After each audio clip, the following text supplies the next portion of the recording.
has Ebner in for a touchdown. Welcome to SicEm365 Radio. Now with 5. Mitchell wants another 3, and he finds it. And you want him to play football, Grant. SicEm365 Radio is presented by IdealMRI.com. High-quality MRIs for $497 or less. IdealMRI.com. Your health is important, so is your budget. Prescott trying to take advantage. Going deep. Cooper. Oh! One-hander! Are you kidding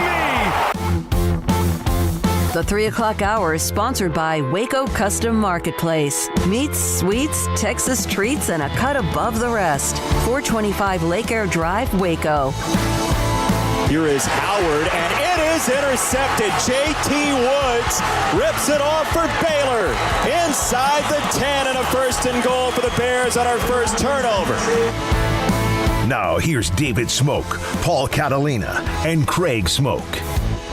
All right, here we go on this Wednesday afternoon. Good afternoon. SicEm365 Radio, 365 Sports on the app, online, and of course YouTube channel that is absolutely blown up. We went over, I believe I saw the number, over 5,000 subscribers in the last 24 hours. We appreciate you for being a part of it. I copied and pasted some of the text messages even after we've been off the air, and we're going to read some of those as well. One from an incoming freshman in Houston who's coming to Baylor, in fact, in Jackson. But also, you go to our text line, 254-339-1122, and like, all right now, I'm so-and-so from Kansas. I'm so-and-so from here and there, Alabama. We love it. We appreciate it, and we appreciate the fact you trust us to talk about many things in sports, college football. There is some other news to get to involving Cowboys camp, the Rangers, the Mavericks, and much more. Paul Catalina to my left, Craig Smoak to my right, and I'm David Smoak, and this is, again, SicEm365 Radio. So, thought about this. Who has more leverage, Texas, Oklahoma, or the remaining 8 schools in the Big 12? I guess it depends on your perspective on things, but currently, the remaining 8 schools have a little bit of leverage because they don't have to let Texas and Oklahoma leave for 4 years.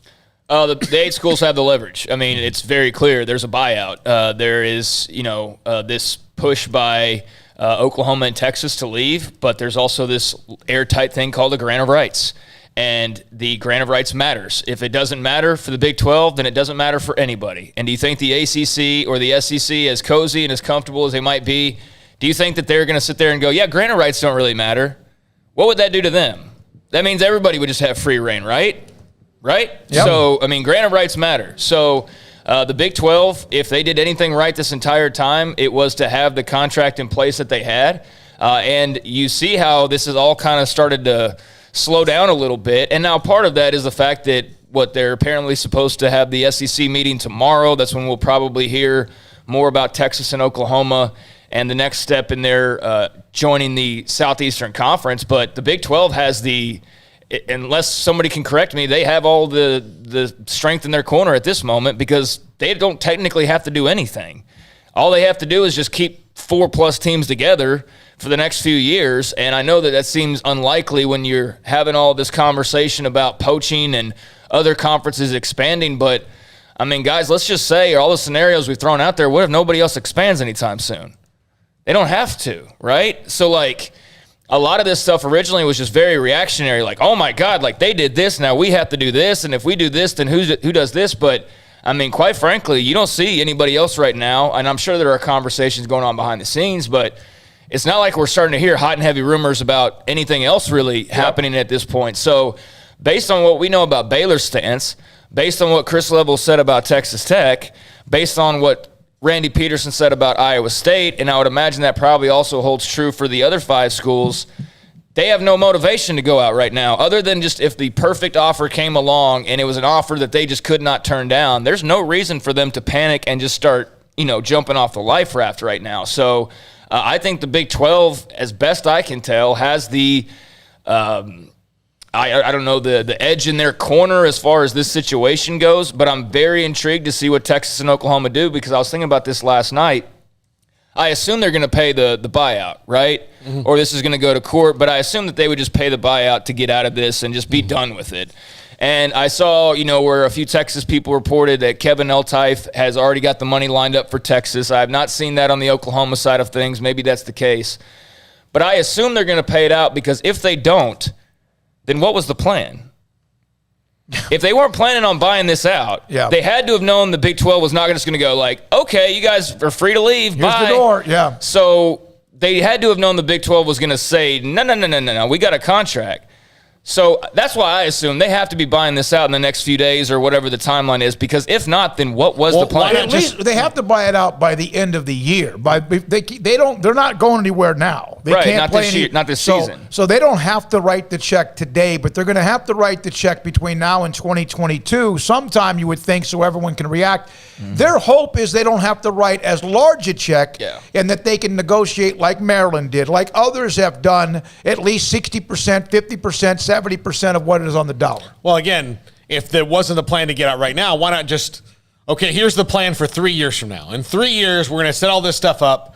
And so, isn't that what they kind of said in their statements? But then tell the Big 12 then, because then you really screw the Big 12. Right. But that's something that clicked in my head last night. I was like, wait a second. Yeah, if they want to leave, they don't have to let them leave, and that means they have to pay. Then they were either planning on paying, and if they don't, which we'll see. I mean, that's the thing, is we have to see. Like tomorrow, Kevin Eltife could drop an $80 million check for all we know, and it's all done and doesn't matter. But I'm just saying, if this does drag along, it makes me wonder, like, well, what was your plan all along for this? So Brett Zorneman, great job of just blowing this whole thing up and making it all out of whack. So, yeah, that was just something I was thinking about last night. A lot of people talking about these buyouts and everything. All right, from Jackson, and I mentioned Jackson in Houston. He's an incoming freshman. What do you think about the most likely outcome? And I told Jackson, I said, Jackson, right now the outcome is all 8 teams somehow, unlike what the Big 12 has been since '96, stay together. That doesn't mean you're not talking and, kind of figuring things out. But at the same time, there is some not political pressure being put on anybody specifically. And I'm talking about the state of Texas, but there is talk that, listen, Oklahoma and Texas are all but gone. Officially, not yet, but they're gone. Now, if you're TCU and you're Texas Tech and or Baylor and even others, the thing is, hey, this is still important to the state of Texas, that we need to keep the college football landscape from being down to 2 places, College Station and Austin, no matter the footprints of both schools who carry Dallas, Houston, San Antonio, and elsewhere. But that's kind of part of what I would think is going on. And in Oklahoma, I don't know. We know about the politics with Oklahoma. They're gone. We know they're gone. So what you do, it's hard, and nobody in the Big 12 has ever really trusted many because you kind of don't know who you're aligned with. Be patient. You're going to get a check. And I think the number actually is like 4 or 6 teams that have to leave or announce they're leaving for the grant. Not 2, not 3, maybe not 4, but possibly 6 that would have to say they're leaving before the grant of rights deal becomes null and void. And that would include Texas and Oklahoma, so they would need 4 more. Yeah. So they need half the rest of the conference to leave. And my thought on that was, this was another thing I was just randomly thinking about. Okay, let's say that West Virginia gets cold feet and they're like, we're going to the ACC. Let's get out of here. Let's just say, for the sake of argument, Iowa State and Big Ten, or Iowa State and K-State go to the Big Ten, and then Tech goes to the Pac-12. Okay, so that leaves 4 teams. Technically, you're still okay. What would prevent those 4 teams, if it was like Baylor, TCU, and whoever the other 2 are that I didn't mention, from just going like, we know not many people are going to watch, and we know it's not going to be like great TV money, but you know how many buyouts? That would be 4 more buyouts. Those 4 teams, that would be the most unlikely scenario. But in theory, if you just hung on, you and 3 others, and you watched others bail out like Texas and Oklahoma did, you could have a massive payday headed your way. Now, I don't think it would get to that point, but that was just something that crossed my mind because of that 4-team threshold that you mentioned. So, yeah, in theory, 4 more teams could leave. They would also then pay their buyouts, and whoever's the 4 teams remaining, you're in trouble as far as the future goes, but you're also pocketing $200 million, something along those lines. The biggest thing that they need to do is be as litigious as possible. Absolutely. Everybody's going to hate it. I was on with a Clemson station earlier today, and he said, what's the next step? I said, the lawyers have to do what they do best and just lawyer up for as long as they can. If that still means in the end the conference breaks up, that's fine, but it cannot break up for these other 8 teams until they get the most money and pain inflicted on Oklahoma and Texas that they can. Basically, yeah. That's what they have to do. Yeah, and because we've already measured them up, right? There's the 2 that are 6'3", 215, model looks and all of that, and they're going to go off and join the other models and whatever. But for the other schools, I think we've all made it pretty clear, and most articles have made it clear, there's not really a big desire out there for any of these remaining teams. Like, we can easily say, oh, we'll Tech to the Pac-12. Well, then I read some Pac-12 stuff, and I don't think the Pac-12's as interested as Tech probably thinks they might be.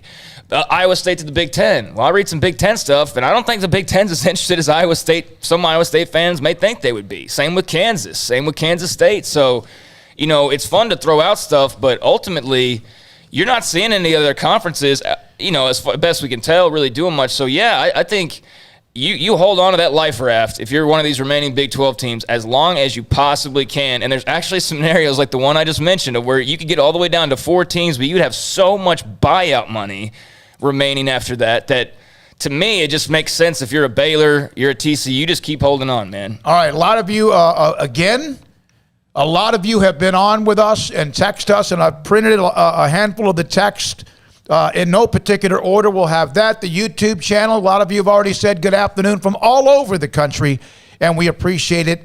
Even someone who's related to a Smoak family in South Carolina, where Justin Smoak, of course, eventually played Major League Baseball. Here we go, 254-339-1122. At 4 o'clock today, Max Olson, theathletic.com, college football. 3:45, we're going to hear the TCU thoughts from the voice of TCU and Brian Estridge. At 4:30, former Kansas State star Aaron Lockett, played in the NFL, does a podcast. He's an NFL agent. He's joining us at 4:30 for the Kansas State perspective, and then football with John Machoda at Cowboys camp in California. All right, guys, we're going to go all over the place with these calls based on the caller ID. Let's go to Jeff. First off, Jeff, I'll let you tell people where you're calling from in case you're on the run from the law, anything you don't want anybody to know. Hi, I'm calling from Mexico City right now. Very good, very good. Thanks for your call, Jeff. Go ahead. I found you guys last week with all this realignment, and I really do like what you guys talk about. My thing is, though, I think actually the Big 12 doesn't have as much power, because if Texas and Oklahoma leave, yes, they'll have a buyout.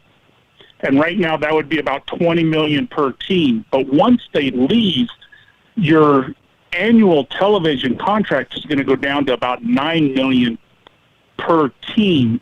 So a team like Iowa State, a team like Baylor, and TCU, that $9 million is not going to pay very many different coaches. And that's something they do have to worry about, which is why they need to, again, hold out. And thanks for your call, Jeff. That's why they have to hold out for as long as they can, bottom line, and get as much money as they can, and hope that something else comes of the Big 12 with a renegotiated TV deal, and that they can get that money. Because, again, they're not going to get $37 million with Oklahoma and Texas gone. And I can't imagine there's other schools that could come in that would get up to $37 million. But is there schools you can get in that could get you up to 30? Yeah, I don't know about that. I mean, we've looked at the pickings, and they're slim, right? I mean, there's not a whole lot of maximum ratings out there and that are available. And I agree with you, Jeff, that ultimately that's what's going to happen. Like, I don't – trust me, I don't sit here with a whole lot of confidence in the future of the Big 12. I think the conference is DOA. I've suggested that even if they somehow remain together, just change the name. I mean, just burn it and get rid of it. It's toxic. But – you know, on the flip side, let's say that Oklahoma and Texas don't pay that fine and that everybody just jumps off board. Not all of them are going to necessarily find a Power 5 life raft. So if let's say you're TCU and you're kind of in limbo, and you may or may not have an opportunity in the Power 5. I think most people feel like TCU probably would, but let's just say for the sake of it that they don't. they need that buyout money more than ever. So either way, these teams need that buyout money. Like, they need to have that. They need to, because you either get it and then you go into this $9 million a year potentially if you don't make it into a big conference. And yes, that dips you way down and that changes everything. But at least you had that 20+ million that you got right before that to help you a little bit. If you don't get that money and then you jump into a non-Power 5 conference and you're making $9 million a year or whatever it is, I mean, then you're really hurting for cash. So if this whole move, and we know that it was about money, well, the Big 12 needs to make their moves about money, because that's what's going to keep these programs alive or not, along with, other factors like TV ratings and everything. But it started with money, and I think the Big 12 is going to end with money one way or the other. All right, let's go. 254-339-1122. Independent schools, Brigham Young, Army, can they survive in college football? BYU can. Not sure if that lets them have a chance. Army is going to be independent, I think, for quite a long time. Navy did join conference, the AAC, and has been pretty good at times, of course, with Coach Ken as well. You don't want to say his last name? No, I don't. I would rather just say he's a hell of a coach at Navy. Ryan in Idaho, you're on SicEm365 Radio. Thanks for your call. Hi, I'm thinking you guys aren't giving Boise State enough credit. They made their own ESPN deal. I think the only way you get BYU into the Big 12 is with Boise State, add UCF and USF in there. You have 12 teams again, and Boise State is playing Oklahoma State and UCF this year. So it would be a great testing for this year for the upcoming for the Big 12. Look, Ryan, I wouldn't hate it if Boise State would, if they have to go that route of the non-Power 5 teams to bring them in. I wouldn't hate Boise State being in this league. I think they've proven themselves in enough sports beyond football too that they could contribute in the non-revenues as well. And I wouldn't hate it. I just don't think. Again, I think that part of the thing about the Big 12 not already just going out and getting some schools like that is it. I don't know how much it does for them financially. Boise State, notwithstanding, I think that's kind of the problem. All right. There's been some discussion, by the way, about the Big Ten and the Pac-12. We'll get to that as well. Go ahead, Craig. You respond to what Paul was just mentioning. Yeah, no, I got all the respect in the world for Boise State. Jeremiah Dickey, who we got to know very well here in Waco the last few years, is the brand new athletic director there. So I'd love to see Jeremiah Dickey and Mac Rhodes being able to shake hands, at midfield. I think that would be awesome. It's not discounting Boise State. Boise State's just in a group with Baylor, TCU, all these other schools that we're just trying to sort through, and I'd be cool with them joining the conference, but I also am not these athletic directors or officials who know exactly what they would or would not bring. I think it's easy for all of us to kind of say, like, well, they do this and they do that, but there's also a lot of other stuff that goes into these decisions, that we don't necessarily consider because we're not in those positions. So I don't know how Boise State's viewed behind the scenes by Big 12 people. I mean, obviously, there's been some interest there in the past. I'd be cool as long as it was something that made sense. But, we'll see. I'm sure they're on the short list of at least interest. Lots of Roll Tide today on the YouTube channel. Lots of Roll Tide. And I don't know who's leading it, but Bama boys won. That makes sense. Nick Barnett among some others. Great to have a lot of you. 254-339-1122. We're going to hear from an Alabama analyst, and we're going to hear from LSU analysts, and we're going to hear from others throughout this week as well, looking at every angle we possibly can. All right, from the home of one of the great restaurants in the world, Doe's Eat Place, Steven from Greenville, Mississippi. You're on SicEm365 Radio. Hey, I just discovered y'all Friday. Love the show. Thank you. Quick question. Doesn't the Big 12 get an automatic playoff berth? Yes. Oh, no, not right now. Not until they were to expand, which we don't know when that's going to take. That's kind of like realignment. That might take a while, but the Big 12 does not get an automatic. I know the SEC seems to, and they've earned it. But no, they don't get an automatic berth, at least not until the conference or the championship playoff expands. Then they would if they're still alive. Well, I think their best bet is to take the best of the ACC and the best, or not the ACC, South Florida and all them, and the best of the Mountain West, and move on from there. All right. Enjoy the show, y'all. Thank you. Appreciate you listening. From Chandler, who cares about how many Fortune 500 companies are in the area? Cincinnati is not better than West Virginia academically or athletically or historically or geographically. Is Chandler and somebody else going at it when it comes to who should be accepted one way or the other? And I love that, too. One thing we love, talk your trash. Enjoy it. Be powerful. Enjoy your team. Fight for your team. but there's no reason to get really, in the mud. Unless your rivals like Alabama, Auburn, but even they get along when it comes to the conference itself, right? Yeah. Yep. All right. Let's go to Tim in Iowa. You're on SicEm365 Radio. Thanks for your call. Hey, thank you, guys. We talked on Monday. I'm the old 65-year-old who loves to look at the college football history and help it predict the future. I want to dovetail on what Craig was saying, that some of these schools are not as attractive as maybe they think they were. I don't know if you remember from Monday's call, I talked about the Southern Conference. They had all the schools from Mississippi to Virginia were in the Super Conference back in the 50s. Well, I did some more research on that, and in the 50s, the Southern Conference had North Carolina, North Carolina State, Clemson, and so forth, the teams that broke away in 1953 to join the Atlantic Coast Conference, and one of their partners was West Virginia, but they left West Virginia along with some smaller schools alongside the road. So they were together at one time, and the ACC left them behind.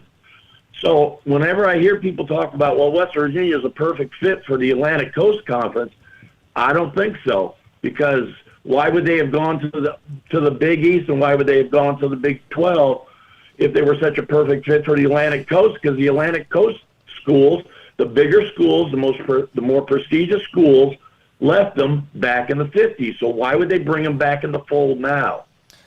It's a great point. Thanks for the call. Appreciate. That's in Iowa, right? Aren't you? Yeah. Thank you very much. Appreciate that. I love the history part too. Thank you, sir, and I appreciate it. And I think the ACC West Virginia talk. I mean, here's what you need. Everybody needs to realize, including myself, that there's a lot of fans talking about what they hope for, right? So almost like trying to speak it into existence and will it to happen.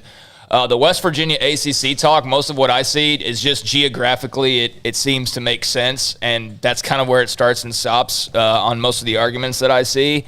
But one of the things that I was reading was, West Virginia would make sense for the ACC if they also got Notre Dame. That's why it would make sense for the ACC. Okay, we added one, we need to add two. We got Notre Dame. All right, now let's add West Virginia. But if they don't get Notre Dame, why should the ACC add anybody else? They shouldn't. Right. Because all you're doing is breaking, because you have a contract that runs through 37 or whatever it is, 30, whatever. I think it's 2036 maybe. You're bringing somebody on, if it's not Notre Dame that adds to the pie, you're going to start splitting up one more piece of the pie for nothing, other than just to say we've added a team. Yeah, that's what I'm saying. And so, if you add Notre Dame, great. You need one more team now to balance that out. Who can we go get? Okay, West Virginia, that makes sense. But if you don't add Notre Dame, why does West Virginia matter? Because then you need to add two teams. Yeah. So, I don't think the ACC, especially with their contract length, that they're in any push, rush, hurry to do anything. Now, if Notre Dame jumps on board, though, then watch things fly and watch things start to happen. But as we know with them, they don't really need to do anything right now either. They can kind of just sit back and observe what is going on. They could literally wait for every single domino to fall and then say, here's what we're going to do. And call the conference they want to go to and say that's where they're going. Yeah. I mean, because again, they know that they're in that kind of a spot. They could honestly, if they pick the right school, maybe get them kicked out of a conference to take their place. Probably. Hey, we know you guys want to be at 16. We're not nuts about Wake Forest. I don't know how that would work. But I mean, they do I know. They do have some weight to throw around. They have some weight to throw around. All right, from ACC. Let's go to Ron. Help me understand how other teams potentially leaving the Big 12 are going to be able to pay their massive exit fees. Should they leave? And I had somebody else send that to me, and in fact, one of these, and that's not even something that's been brought up. Thank you, Ron, among this other from the 210. If we're talking about Texas and Oklahoma and the fees they're going to have to pay if they were to leave after a year and even negotiate or not, how can Iowa State, Kansas State, Baylor, TCU, Oklahoma State, any of them? They can't do that either. So if they do leave, they would get hammered with the grant of rights as well. And that has not been brought up. At least I don't remember it, and it's a great point. I'm telling you right now, like I was saying earlier, if I'm Baylor and like TCU and two other schools who we know that we're kind of uncertain, we are making a blood pact that we are, the four of us, we are not budging. And that way, either, like I said earlier, you're either getting like 7 buyout money figures, which again, not everybody could even afford. So that makes that a bit of a predicament. But you're either getting a ton of money, like hundreds of millions of dollars, and then you take that big stack of Donald Duck cash, and then you figure out where you're going to play football for the rest of your lives. But at least you have that. Yeah. Otherwise, you've got nothing, and you're out on your own in the same predicament, but without 20+ million, or no, it'd be way more than that. Let's just say Kansas State got an offer. Yeah. And they can't pay their buyout fee. Yeah. You're going to make them stay. Like they have to stay or they have to pay the buyout fee. So again, that's the other thing, and that's a great point. Texas and Oklahoma can pay their buyout fee. Baylor, TCU, and all these others, who knows if they can? They can, but they they already are not tapped out. They're never tapped out. And I know for those of you who have listened before, you've heard me say this, Baylor has whatever money they need, but it's not like they just constantly want to keep writing checks. They've done it. They will, even through dark times, but that's something that's a little bit heavy. For a lot of the schools, other than the big, huge statewide universities that have donors that don't mind writing checks for $5 or $10 million. All right, let's get 2 calls in before we go to break. Yep. Let's go to Chapel Hill, North Carolina. Did not get your name, but Chapel Hill, you're on SicEm365 Radio. Hey, boys. I'm Connor. I'm actually calling from Durham, so pretty close. Okay. But in the same scenario where like all of the major schools form like their own NFL minor league, for those schools that aren't involved in that, so like Duke for me, obviously, would it be possible for the college football arms race to stop being a thing? I mean, if you just took the big power players out of it, like if they decided, screw the rest of you guys.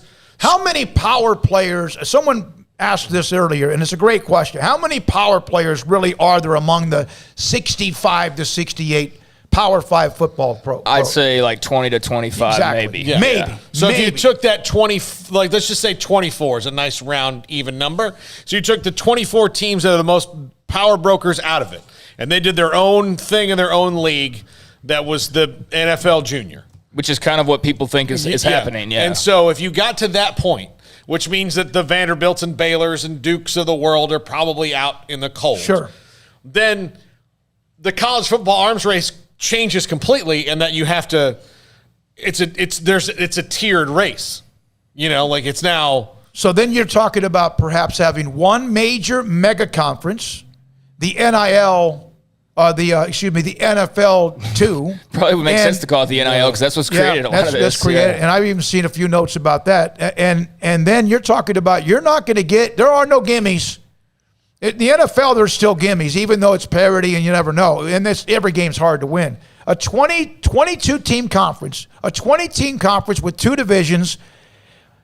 That would be unbelievable that every week it's LSU, Ohio State, or it's Oklahoma against Florida every week. And every single week. And then randomly Vanderbilt versus somebody. But then the other division would be, I don't think it's going to happen, but I do think that is something to look at. That you have this super mega conference and then everybody else that is trying to fight for their lives. The problem is, will television want everybody else and give them the kind of money to continue to support their facilities, coaches, and money? Would it be like the NFL and the USFL? That's where who's the USFL? The power teams. The non-power. To answer his question, we've seen what's happened to that. To answer your question about the arms race, I think the arms race amongst those major teams will still continue. I mean, there's no reason for it to really dip off, and they're still going to be competing as hot and heavy as ever. I mean, Oklahoma's not going to go join a conference with Alabama and Auburn and not have some improvements in mind on what they want to do or what they need to bring to a different level. So I think for that big conference, that's going to forever be the case. I mean, those are all the same schools. Most of the schools in that conference are the ones that were doing the colored waterfalls and bringing that to the forefront, and barbershops in the facilities and things like that. That's kind of where it all started, quite frankly. So I would expect that to continue because those schools aren't going to get less competitive. If anything, they're going to get more. But for the Baylors, TCUs, that second tier, Iowa State, maybe K-State, those types of schools, I think there will be a downgrade in that for sure because the money's not going to be the same. It's just simply not going to be there. It's going to depend on alternate type ways to broadcast games and if they get involved. And we mentioned this before, as that's what the Big 12 and others have to make sure they think outside the box, ahead of the curve. Amazon, Netflix, Hulu, things like that. I got to read this one, Paul, then a call. I know we got tongue-in-cheek from the 254. Baylor should reach out to Elon Musk and SpaceX, Chip and Joanna, Magnolia, and go independent on the Magnolia television network. I've seen that before. They probably get higher ratings. They might get better ratings, and that's a bunch of money right there. There's no question. I mean, I know that sounds insane in a way and very tongue-in-cheek, but like part of me goes, well, if worse came to worse and you needed a place to show games. Yeah. Look, I mean, the audience would sure be, it would be very much heavily women, right? Yeah. But, and Elon Musk, like that guy, he spends money on, like, he's trying to get to space. Yeah, he just kind of got in a rocket ship. Like, for less money than that per year, he can buy a college football team. And they test just down the road. No, I mean, they're building a second facility. For those of you listening to us, we're in the Waco area, the Central Texas area, and when SpaceX starts to, like, test their rockets, you can hear it. It's like an earthquake. Yeah. Even, no matter where you are, you can hear it. It's kind of cool. Because we now know what it is. One of my favorite things is I joined the Nextdoor app when I bought a house just so I can watch people say silly things. And the best part about it is when you've just moved into the neighborhood, you'll get an alert that says, "What is that?" Yeah. For people that don't know, it's kind of like, it's a great point. All right, 254-339-1122. Brian Estridge on TCU in the next segment after this call. 4 o'clock today, Max Olson, theathletic.com, college football. And then also today, Aaron Lockett, former Kansas State star, will join us, an NFL agent. 5 o'clock, we'll also have John Machoda on the Cowboys. Here we go. Sean in Buffalo, you're on SicEm365. Thanks for your call.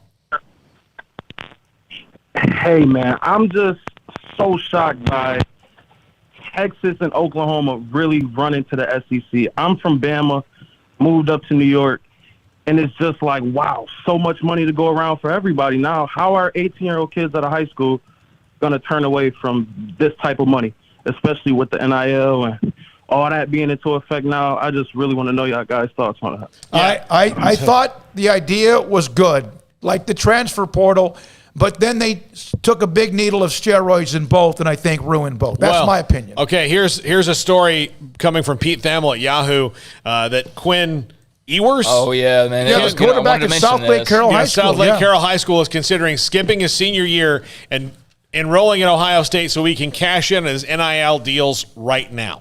Because the UIL won't allow it. The state of Texas won't allow it.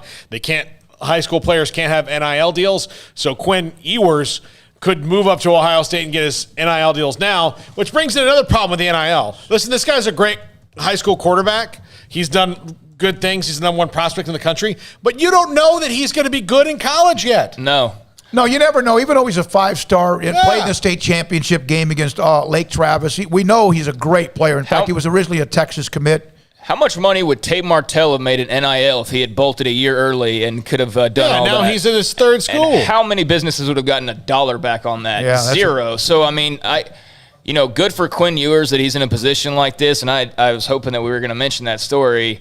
But I hate this. Like, you're now starting to affect high school football in a major way, and I just don't like it. I don't see the need for it. Well, this is where the federal government needs to do their job on this NIL thing and step in and say high school players can't do this. The day high school players start doing NIL, I'm out this piece. I'm telling you right now, I'm not covering high school kids making tens of thousands of dollars off of like the local shoe store. I mean, I'm not trying to prevent anybody from making money the legal and right way. But that's just ridiculous. I mean, where does it stop? You know what I mean? We love high school football, and it's fun and all, but everyone plays high school football, man. Not like that's getting a little bit too serious, and so that I don't like that story. Well, we've seen guys. There's a running back, Blue, right? Jaden Blue out of Houston, who's not going to play high school down in Houston, who's not going to play his senior year. He's a commitment to Texas, and that's kind of starting to happen as well. When we come back, more of your calls and text. We love you, appreciate it. 254-339-1122 is the number to call. Also, we will get to your calls, text, and also the YouTube feed going on and on and on. And then we're going to check in on TCU, and we're going to check in on also Kansas State today, and what are they thinking? Paul, put that up one more time. Paul, Catalina, Craig Smoak, I'm David Smoak, and this is SicEm365 Radio. Hey, today I went to a grand opening ribbon cutting, at the Impact Research Institute in the Fish Pond Medical Plaza. Dr. Gunn trying to find those of you who have fatty liver disease and help give you some ways to combat it and get through it.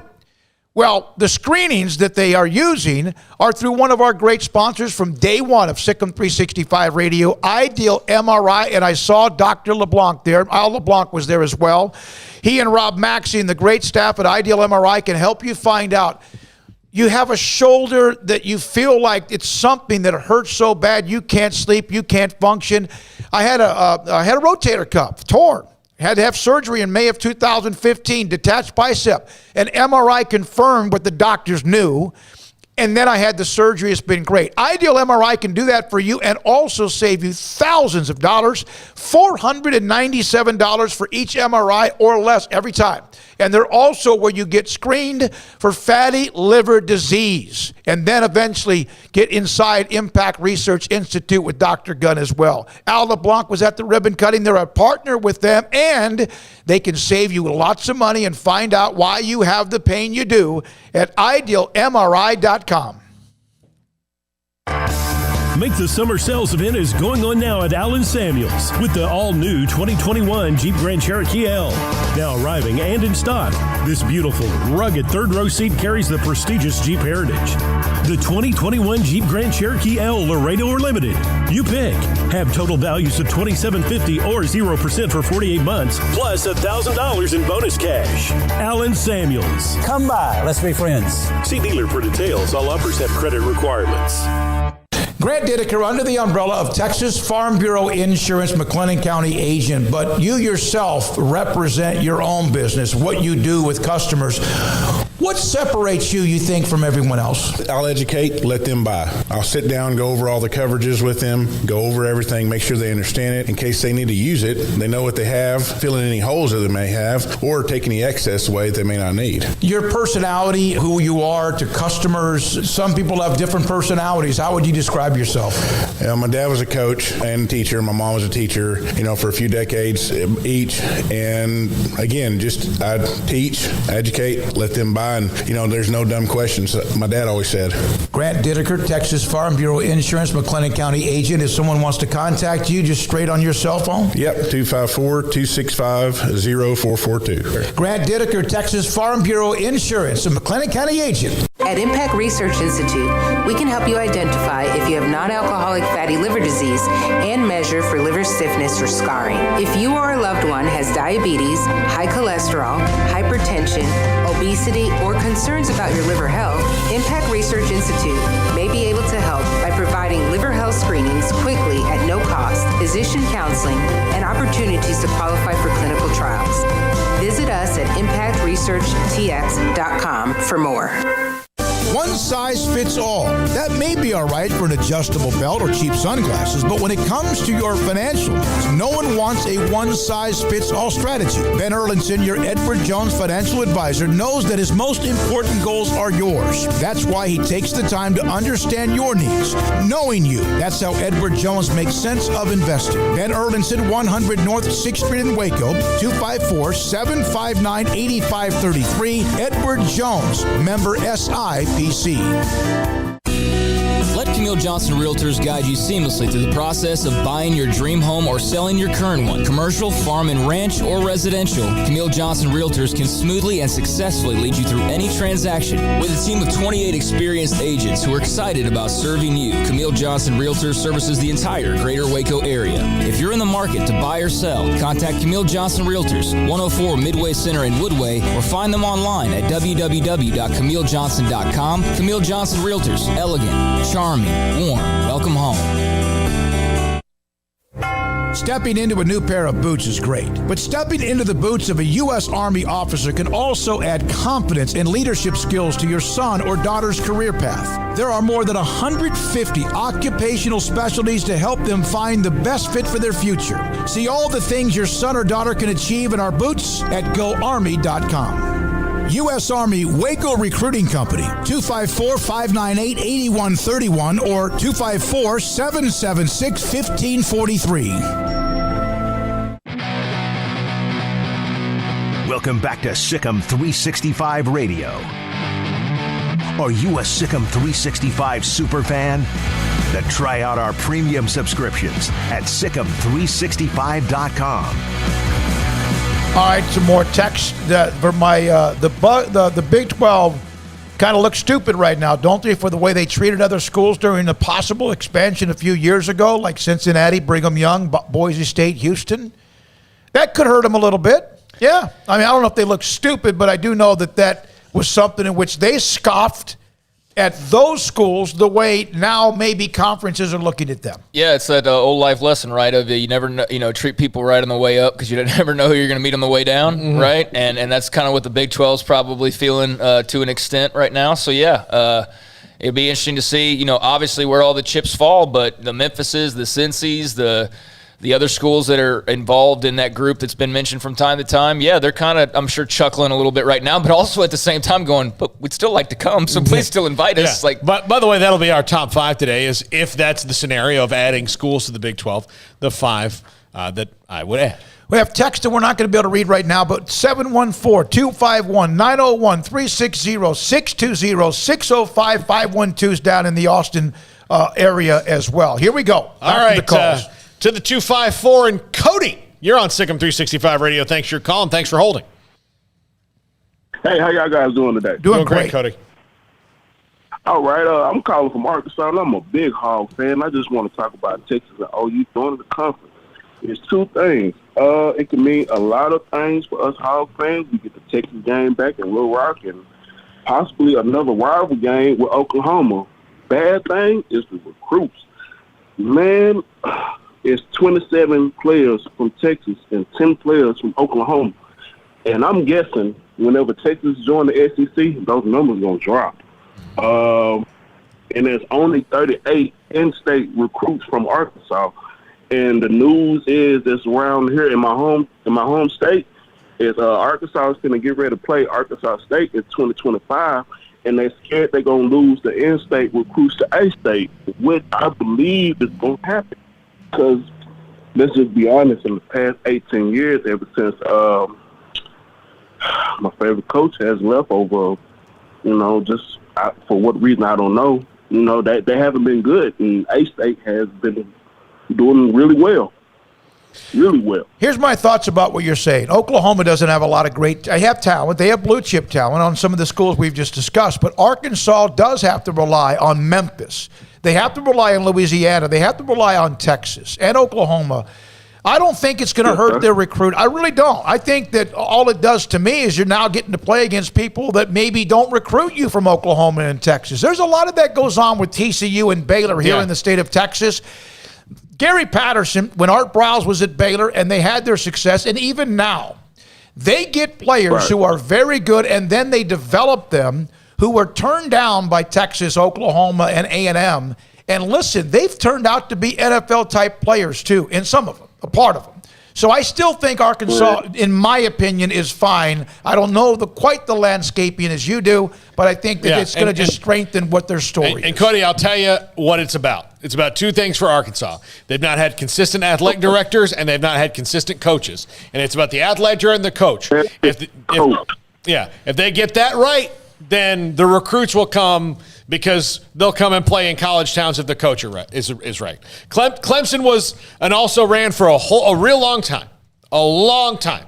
They had some good coaches, but they didn't have great coaches. Now they have a great athletic director, they have a great head coach, and they're the program. So, Arkansas could easily do that. Yeah. Okay. Well, you gave me a little hope, though. All right. Thanks, Cody. And I hope thanks for the call and thanks for listening in Arkansas. Call the Hogs, 254-339-1122. Yeah. I mean, I think Arkansas will ultimately be fine. I do think, to his point, there's going to be a little more jostling, though. I mean, there's going to be some other guys that, all of a sudden Texas or Oklahoma feel like they maybe have a better chance at or whatever the case may be. So, yeah, it's going to make things a little bit tougher, but I do think Arkansas comes into battles often enough with those schools anyways that, it kind of is going to remain somewhat the same. But, I mean, anybody thinking that SEC brand now being placed on OU and Texas isn't going to cause some chaos as far as the recruiting goes, is not paying attention because that's definitely going to matter. But, again, how much higher are they going to go? Was Texas going to be top 4 rather than top 5 every year? Is Oklahoma going to be top 5 rather than top 10 every year? I mean, they're already way up there. So, there's room for growth. But I think Arkansas, if they play their cards right, will be fine in the long run. Yeah. All right. Let's take one more real quick. Let's take Elwood and Greenville. You're on SicEm365 Radio. Good evening. Good afternoon, gentlemen. It's nice to find you on my YouTube channel so I can watch all every day. And been following you since this whole thing, this expansion has come forth. But obviously, in full disclosure, I'm a Big Ten guy. I'm a Maryland Terrapins fan. Okay? So just to get that out the way. The other thing is, we talk about football for obvious reasons, but we haven't talked about the basketball end of it. Your school just won the national championship, and then before that, Texas Tech. And Texas just lost their coach to Marquette, and Ron Kruger retired. How are they going to fit in basketball-wise? I think, and thanks for the call, by the way. Yeah. Are you talking about Greenville, Texas? Yeah, in Greenville, okay, yep, just east of Dallas. Yeah. Elwood, I think this about basketball. Unfortunately for basketball, even though the NCAA tournament makes a lot of money, none of these decisions are made because of men's basketball. But I do think your men's basketball team can help you. I think Baylor won this national championship at the absolute perfect right time for this to have happened, because at least they have that they can hang their hat on. Texas Tech was in the Final Four just 2 years ago.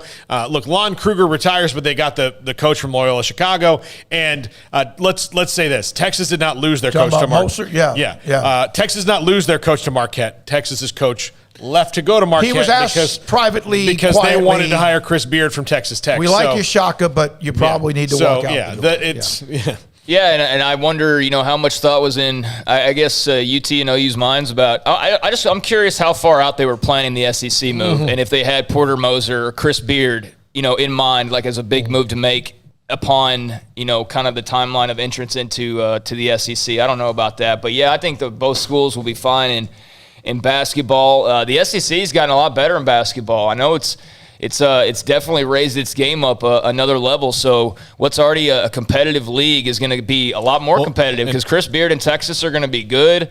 Porter Moser, I would imagine, is going to make Oklahoma relevant again.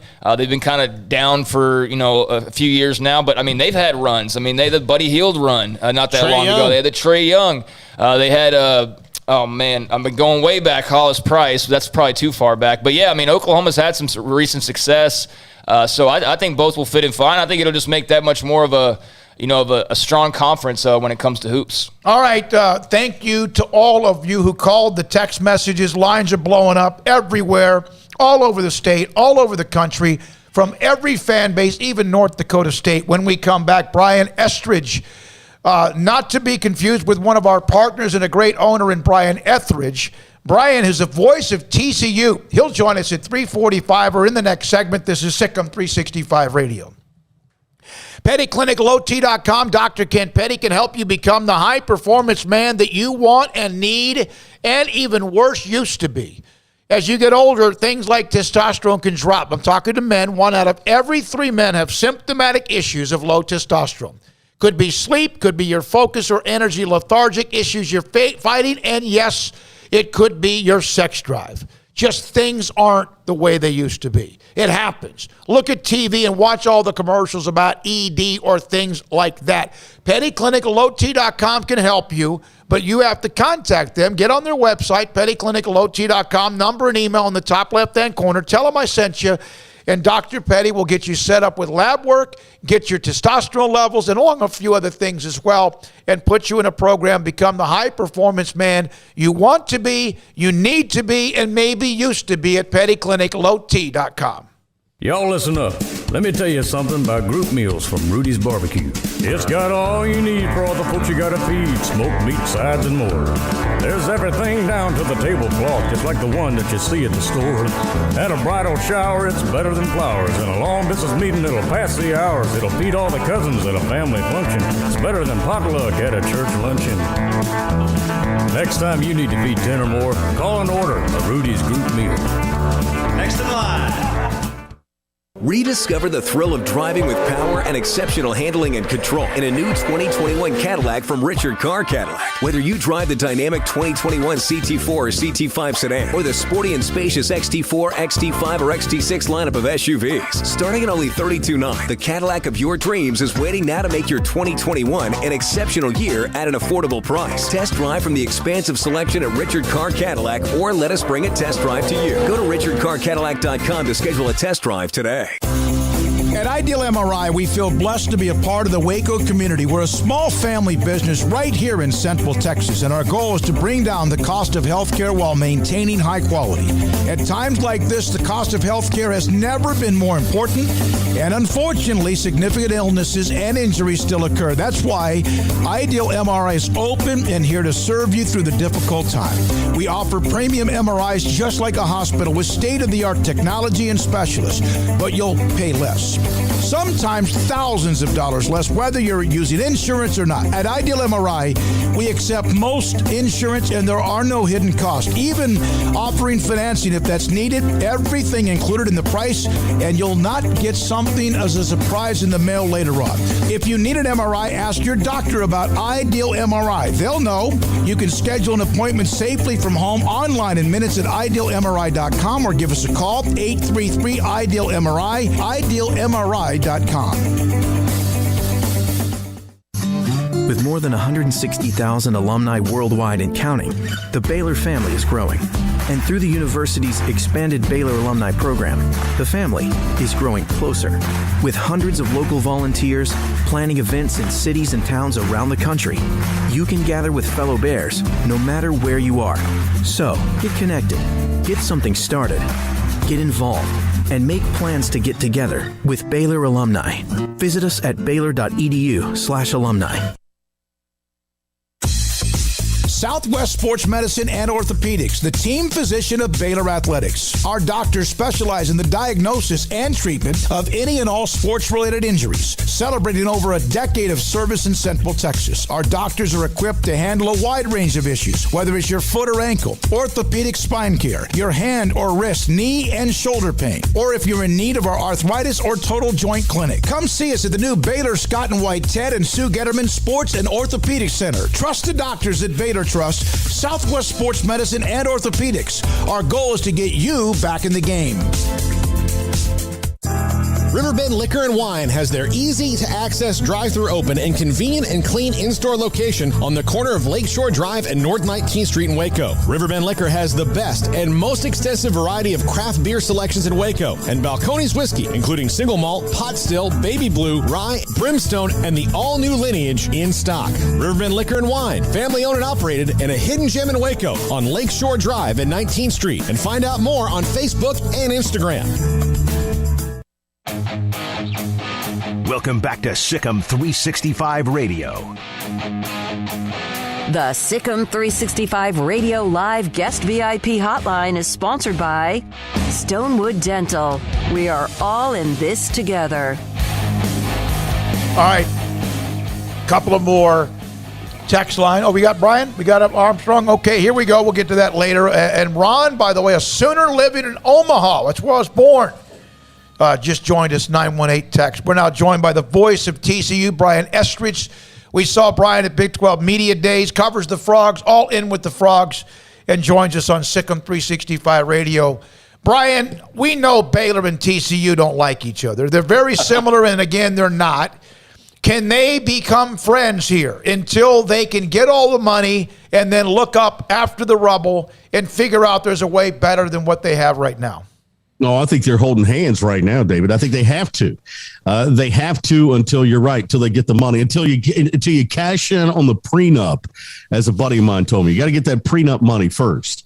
And once you get that, then I think it's going to be every man for themselves. But right now, there's no question these guys have to stay together. I think all 8 of these teams have to stay together. That worries me because, the first time one of them gets a nice look from a cute girl, they're going to go jumping. And that's what scares me. If the Big Ten calls Kansas, how quickly do they react? You got to slow play this thing, though, David. You got to make sure you get the cash out of Texas and Oklahoma that these other schools deserve. Brian, would you rank where would you rank the panic level in Fort Worth, given that, look, TCU has only been a Power 5 school by the grace of the Big 12 almost breaking up before, so it's got to be kind of nerve-wracking for them, doesn't it? Well, I guess, but I think you also find, Paul, that TCU's been here, done that. This is not a program that's afraid of turmoil or change. And change is a much more positive word to use, isn't it? I think what TCU has learned over the last 30 years is they can control what they can control. And that is you build facilities, you grow your fan base, you win games, you hire good coaches, you pay adequately. I think what you have to do is you have to take away excuses from these conferences not to add you. And I think that's what TCU has tried to do. They can bring a media market, obviously, as a big selling point for them. They've tried to expand their national presence. They've done the in thing with uniforms and with branding and things of that nature. So I think at this point you can control what you can control, and then you hope that folks look favorably on what you've established. Brian, as Smokey mentioned, you were there at Big 12 Media Days. It just seemed like a fine time. There was no drama. Everybody was just cordial. And then, obviously, the bomb explodes a few days later. What were your initial thoughts when you first heard those Texas OU reports? Yeah, we went to dinner the night of the Big 12 Media Days, and I sat beside Craig Way. I wouldn't do that today, knowing what I know. Come on. But when I first heard it, I don't know that I was surprised. Chris Del Conte was here at TCU. I know what his personal, I shouldn't say that. I think I know what his personal aspirations are. I think, and I'm using that word, aspirations. I think I kind of know where, just by watching him over the years, what he's thinking.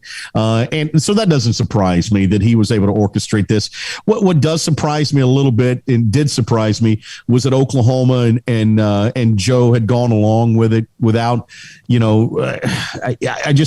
felt like this was done in the middle of the night on a Friday night, in a back room, some smoky room, and it got done. And then all of a sudden you wake up and you're like, are you serious? Because to me, there's a greater story here. Not only does it affect these college football and basketball teams and student athletes and universities, but the economic impact. I saw a study today that we're talking a $500 million impact in Lubbock, Waco, and Fort Worth alone.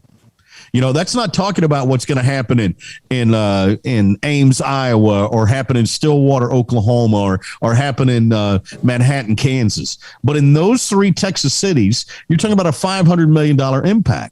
And for Chris Del Conte or whoever to say, you know what, I don't care about the impact that it's going to have on lives and jobs and the economics of these terrific cities, and just do it, without any conversation with anyone.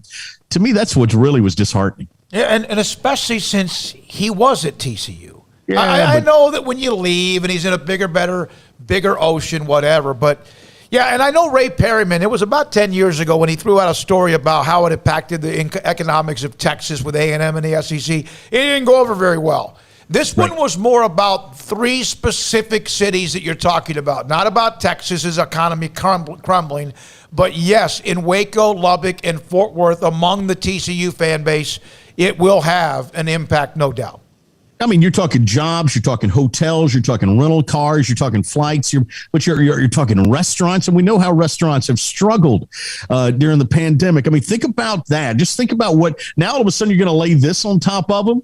I'm like, come on, man, and it's not as if we're keeping the money in the state. Yeah, you got Texas A&M in the state, or you got one school, but think about that's like when teams play 1AA teams from out of state. That tries, and hey, I'm saying this right now. TCU's playing Duquesne this year. If you're going to play an FCS team, play a team from in-state, man. Keep the money in state.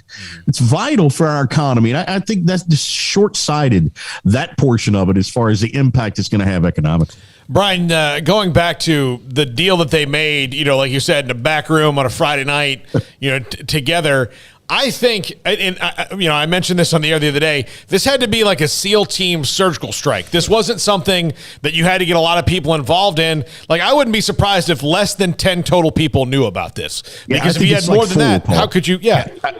I think you're talking 4 people. Yeah. When at least initially, this was a 4-man conversation, and I think from what I'm hearing, one of the 4 came to it kicking and screaming, that really didn't want to be involved in that conversation, but had to, being a good foot soldier. I just think that this is a case where a handful of guys, and people say, well, the governor had to know, or there had to be conversations about this. And the people that I talked to in the Texas legislature, they don't say that. They were as blindsided as anyone. There's a great Baylor supporter, Kelly Hancock, who's in the Senate. And I think Kelly was as blindsided as anyone. Brian, I was thinking about this. There's been the talk, because everybody's just speculating now about like West Virginia to the ACC or whatever. But correct me if I'm wrong, the Big 12, based on the grant of rights, can go down to at least 4 teams. So going back to Baylor and TCU sticking together, I don't know what K-State's options are. I don't know what maybe, Tech's options are. But can you imagine 4 teams at least sticking this out because they don't have other options, and the amount of buyout money they would collect, not just from Texas and Oklahoma, but the other schools? But the thing about that is, I don't even know, Brian, if these other schools can afford to pay that buyout money. That seems to be kind of a Texas and Oklahoma only type of price tag. Yeah, and I think you're right on that. And I think that protects the Big 12 a bit. The best case scenario, Craig, is there's some sort of merger, I think, between the Big 12 and the Pac-12, and you're able to kind of come together and retain your Power 5 status, obviously, maybe even improve it. And you go from there. To me, that's the best case scenario. And I know you guys have talked through. I've been watching and looking at the comments on your YouTube channel, and man, you guys are getting all kinds of traffic. And I know you guys have been over all the different scenarios. But I still think you have to slow play it, because I want that money. Right. If I'm TCU, I want Texas's dollar all the way down to the last penny, and I want Oklahoma's dollar all the way down to the last penny. It may not hurt them, but it'll make me feel better. I'll be honest with you. Yeah, and that's the thing. We've discussed this, and Craig brought this up, and we brought it up again this morning. Really, the remaining 8 teams, no matter how big, bad, and bully Texas and Oklahoma are, and what the print they have, and who their tradition or what their tradition is, they have the leverage. Yep. If Brian, a conference that has never been together can stay together now that maybe one of the 2 people that have kind of always tried to pick it apart can stay together. And I sure hope they do. Why not? Sit back and go, you're going to pay us? You want to leave? Go ahead. We're going to make you uncomfortable. I've even heard, I don't know if TC, you brought this up, is that even some of the bylaws suggest, because of what Texas and Oklahoma have suggested, that they can lose their voting rights and even be censored or fined just because of what they've done. That wouldn't surprise me. I've heard that conversation as well. But, hey, and here's the other thing. Do you take their money and try to figure out a way to make them stay the whole time? Yeah. Make them stay, and you carry on your business, and you sit them at the kids' table during the meetings, and all the decisions get made without them being a part of it. To me, that would be the ultimate. Why not? It was their move. They don't get to dictate what the circumstances of the move are. You do. Yeah, Brian, that's a great point. Just sit there. I would love to be a fly on the wall in those meetings with Texas having no say. So wait a minute. How many conferences now has Gary Patterson not won the title, but has been successful? The Big 12, obviously. Yeah, I got to go back. I have to start from the beginning. So originally it was the 16-team WAC. The 16-team WAC split up with 8 teams going to the Mountain West. TCU stayed in the 8-team WAC. So that's 2. From the 8-team WAC, TCU left and went to Conference USA. From Conference USA, TCU left and went to the Mountain West. From the Mountain West, TCU left and went for a cup of coffee to the Big East. My dad is the only guy in America who still has a TCU Big East T-shirt. He's probably cutting the grass in it right now. And then you got to move to the Big 12. So 6 leagues. Wow. 6 leagues since Gary Patterson's been here. Well, no wonder TCU fans are like, well, been through this before. Yeah, absolutely. Yep. From the 972, laugh my blank off. You ain't making them stay. No. You're not making them stay, but if they want to go, you got to make them pay. Exactly. If they want to stay, then pay, right? That should be a bumper sticker. Hey, Brian, one of the things we got from somebody was that this could cost Greg Abbott the governorship. Which I find extremely weird considering that we didn't have electricity earlier this year, and that's our priority. But could this really hurt him in his reelection bid? Oh, I don't know. People have short memories, and are they going to be able to pin this? We don't know what his role in this was. Mm-hmm. Was he in the know? Was he not in the know? Are people going to be upset that he didn't try to stop it? I don't know that the governor can stop it. I don't. In the big picture, I don't think this affects the governor's race. Mm-hmm. I'm with you. I think two other issues are bigger issues for Greg Abbott: electricity and masks. And shutdowns, and So I think there's a lot more that he's got to deal with than this. But I mean, are there going to be some ramifications because of what happened? Yeah, there are. And I think we're going to see them on Saturdays in the fall in the Big 12. I'm anxious to see that. Texas comes to TCU. Frog's got to play at Oklahoma. I'm anxious to see how the emotion of those games plays out. I mean, I think we're in for I just think we're in for a hell of a year. And TCU and Baylor are holding hands. Yes. Oh, my God. And singing Kumbaya. Yeah, Kumbaya. Man. And then, okay, let's get the money. The hell with you after that. Yeah. The enemy of my enemy is my friend. Brian, thank you, buddy. Love it. Appreciate it. Great to see you in Arlington. We'll hope to see you down the road very soon. Thank you. All right, fellas. Great job. Brian Estridge, voice of TCU in every way. And coming up next, Max Olson, theathletic.com, national writer for college football. And he joins us next on SicEm365 Radio. Well, today I was at the Medical Plaza on Fish Pond Road. Dr. Gunn was there and her staff and a lot of other people for what was a ribbon cutting and a grand opening. Right there off of Cobbs and Fish Pond Road in the Medical Plaza. Fish Pond Road, in fact, that's the name of the plaza. And, man, she had the biggest smile on her face. She was thrilled, and everybody there was happy. I've told you about Impact Research Institute. I'm learning more and more about them, and I told her that. More and more comfortable about what they do. It was a few weeks ago. I got a call from Rob Maxey at Ideal MRI and also Al LeBlanc. They said, hey, come in. We have a screening for fatty liver tissue disease. And I was like, fatty liver disease. I was like, I don't think I have it. But you never know, and it's not just if you're like 45, 50 when things start to go a little bit different. It's for maybe if you're 20. It could be obesity, non-alcoholic fatty liver disease. So Dr. Gunn has an office now in the Fish Pond Road, Fish Pond Medical Plaza, and it's a beautiful office. It was a ribbon cutting and all of that, and a lot of people were there. Got to meet her for the first time face-to-face. She had a big smile on her face because she's trying to help you in Central Texas, throughout the area, understand fatty liver disease. And you might have it and not know it.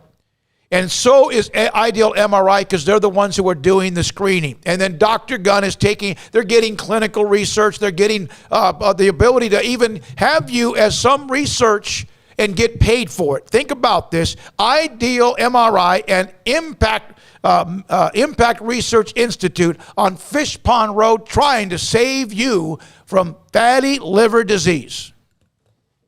From the first workout to the last practice, sports is an incredible and rewarding challenge. Hi, this is Dan Ingham with the First National Bank of Central Texas, and we're proud to support each athlete, every parent, and our educators. From families, small businesses, to the biggest industry, we're here to help. With remarkable products like our free First mobile app, we've got banking ideas that fuel big dreams. That's the First National Bank of Central Texas. Familiar faces making local decisions. Member FDIC, Equal Housing Lender. It's time to fire up the grill, heat up the oven, or get that deep fryer going to enjoy the top quality products at Waco Custom Marketplace. Order 30-pound sacks of live crawfish by 6 on Wednesday. Pick up on Friday afternoon after 2 or Saturday. Enjoy the weekend. 30-pound sacks of live crawfish available right now for $4.25 a pound. Find all the crawfish boil ingredients you need, including red beef potatoes, sausage, corn cobettes, and Louisiana boil seasoning. Make your order for live crawfish by Wednesday at 6. Pick up on Friday after 2 or all day Saturday, and enjoy the weekend. Waco Custom Marketplace, your home for fresh baked kolache, cinnamon rolls every day. Butcher shop to cut your steaks the way you want. Fresh seafood, summer sausage, boudin, house cured and smoked bacon, spices, seasoning, soup mixes, and more, and weekly gift boxes for any occasion. Waco Custom Marketplace, 425 Lake Air Drive in Waco, or WacoCustomMarketplace.com. Hey, this is Bryce Petty, former starting quarterback and two-time Big 12 champion, and I know firsthand the importance of being in top shape both on and off the field. So listen up, men. If you're feeling beat down day in and day out and looking for that high-performance edge that separates the men from the boys, then look no further than the Petty Clinic Low T in Waco. Petty Clinic is a comprehensive men's healthcare clinic with an atmosphere catering to men. Board-certified Dr. Kent Petty has a special interest in offering the highest quality medical care to men of all ages. Some of the services offered include screening and treatment for low testosterone or thyroid, infertility, high blood pressure, diabetes, high cholesterol, sleep apnea, while offering comprehensive wellness exams and complete men's health lab panels. High performance men, remember, it's not just a Petty thing. This is Bryce Petty, encouraging you to reach out and Google search Petty Clinic Low T or go to pettycliniclowt.com and get your complimentary lab screening today. Stepping into the boots of a U.S. Army officer can add confidence and leadership skills to your son or daughter's career path. See all the things they can achieve in our boots at GoArmy.com. U.S. Army Waco Recruiting Company, 254-598-8131 or 254-776-1543. Parenting is full of surprises. You never know what to expect. So after our son was born, I called my Texas Farm Bureau insurance agent to set up a life insurance policy in case something happened to me. Sawyer is now 2. And we'll soon have a sister. There's no one else I would trust with protecting my family. Stop by and see our agents at one of our 3 McLennan County locations. Coverage and discounts are subject to qualifications and policy terms and may vary by situation. Three Nations Brewing Company is a recognized award-winning brewery that has been recognized for being a community leader, a successful business, and most of all for brewing great beer. Three Nations offers the community something fun all throughout the week. Wednesday night bingo, Thursday trivia, New Beer Friday promotes fresh beer from their small batch system and live music every Saturday night. There are regular celebrations such as St. Patrick's Day, Switchyard, Cinco de Mayo, July 4th, new beer launches, dog rescues, annual anniversary events, and Oktoberfest parties. Three Nations is a dog-friendly and family-friendly brewery. Don't miss out on the fun. So come visit Three Nations Brewing Company on East Vandergrift off I-35 in Carrollton. Welcome back to SicEm365 Radio. Up tempo for Baylor. Ebner straight ahead. Johnson lassoed him from behind, but instead he pushes across for the Bears touchdown. Welcome back to SicEm365 Radio. It's time for our weekly segment with Max Olson of The Athletic. Brought to you by Pioneer Steel and Pipe, where customer service is their main focus. And best in metal, steel, and pipe for large or small projects. With 2 locations in Waco and Bryan. Family owned and operated since 1943. Rattler, bootleg action, now in trouble again. Defensive foul. Yeah. There he is, 3 in the corner, touchdown, Theo Weiss. That's Rattler doing Rattler-like things. Now here's David Smoak, Paul Catalina, and Craig Smoak. All right, here we go. SicEm365 Radio. Thanks to Brian Estridge, voice of TCU, former Kansas State star Aaron Lockett. He's an agent now, also a part of the podcast with John Kurtz. And his thoughts about Kansas State, a program that he loves, of course, playing there with the Wildcats under Bill Snyder. We're now joined by Max Olson, national writer, college football for theathletic.com. Max, did you start a riot today with your podcast with David Ubben and also with Andy Staples about the Red River rivalry or something?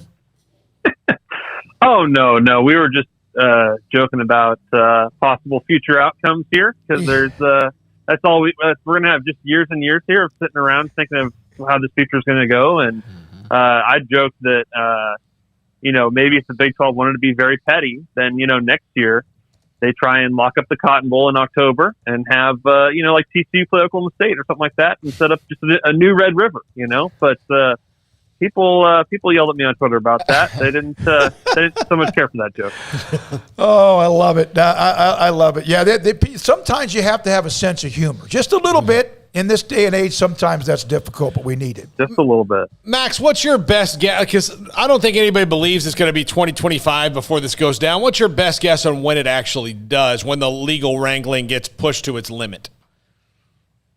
I think that I'm sure that there's folks at Texas that probably think they can find some way to get into the SEC next year. I think more likely it's going to be the summer of 2023. That's what the bylaws state. These schools say we're willing to stay through 25 or summer 25. I don't buy that. That's just the starting point in these negotiations, obviously. And I think probably summer 23 is realistic here. Now, certainly when you mentioned the legal wranglings, I think all of that's really fascinating. I'm sure that the starting point here is that each of them owe $80 million, and I'm sure they will refuse to do that. Now, what kind of number can you settle on that sort of makes everybody happy? And certainly all of the remaining Big 12 schools need that money too, right? So it's important that I'm very curious to see how that goes, where the leverage is there, and how how long it takes for these lawyers to work this out and settle on an exit date. So, Max, forgive me here because I've read just so many different reports. I've seen so many different figures. Is $80 million per Oklahoma and Texas? Is that the figure that they would owe in theory based on the grant of rights? From what I was told, that's the number that was thrown around last week in the Big 12 president and AD meetings, as far as their understanding.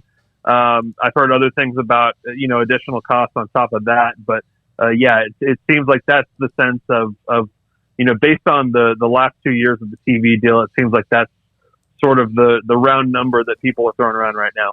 So $80 million per or combined? Per. Oh, okay. Yeah. So we were talking about this. I mean, it's stay or pay, right? If you're the other Big 12 schools, it's stay or pay. I mean, you have no reason to go crazy and start jumping off the life raft right now because there's no guarantee that wherever that life raft takes you, that kind of money's waiting on you, right? So stay or pay just seems to be kind of the simple attitude I think the Big 12 schools would have, unless obviously, the Pac-12, Big 10, or somebody came and made some kind of enticing offer. Yeah, I think I understand that viewpoint for sure, and I think there's a balance to all of that. Of the Big 12 needs to get as much as possible out of this deal, and ultimately hold them responsible for what they've done here in putting the whole sort of financial future of the conference in jeopardy. But there is also an element of this, I would think, where you do have to start figuring out your future here, and just keeping Texas and Oklahoma in your league through 25. I mean, I don't know. I feel like you still have to deal with expansion before then, don't you? Like, I feel like you're going to have to make some moves here to secure the future of the conference and keep these schools together beyond 25. So I wonder how much that sort of factors into it, but I certainly get that. It's not. I know it's not just bitterness. I think there's a logic to that. Of look, if they're going to do this and threaten to wreck the whole conference, then they need to pay, what they owe. So, Mr. Crystal Ball, what is the next deal? Obviously, you knew this one, right? I mean, you just held on to it. But seriously, Max, what do you think? You hear a lot about the Pac-12, the Big 10, and they've got some connections there. And a lot of it is just BS. Everyone's thinking, I hear about this. I heard this. What do you think? Who will be the next conference other than the Big 12 trying to do whatever they can? Who do you think will be the next conference to make a move, and why? That's a great question. I do think this stuff is going to kind of slow down a little bit, or at least it's kind of like the iceberg thing. There's going to be a lot going on below the surface here in the next few months. Because,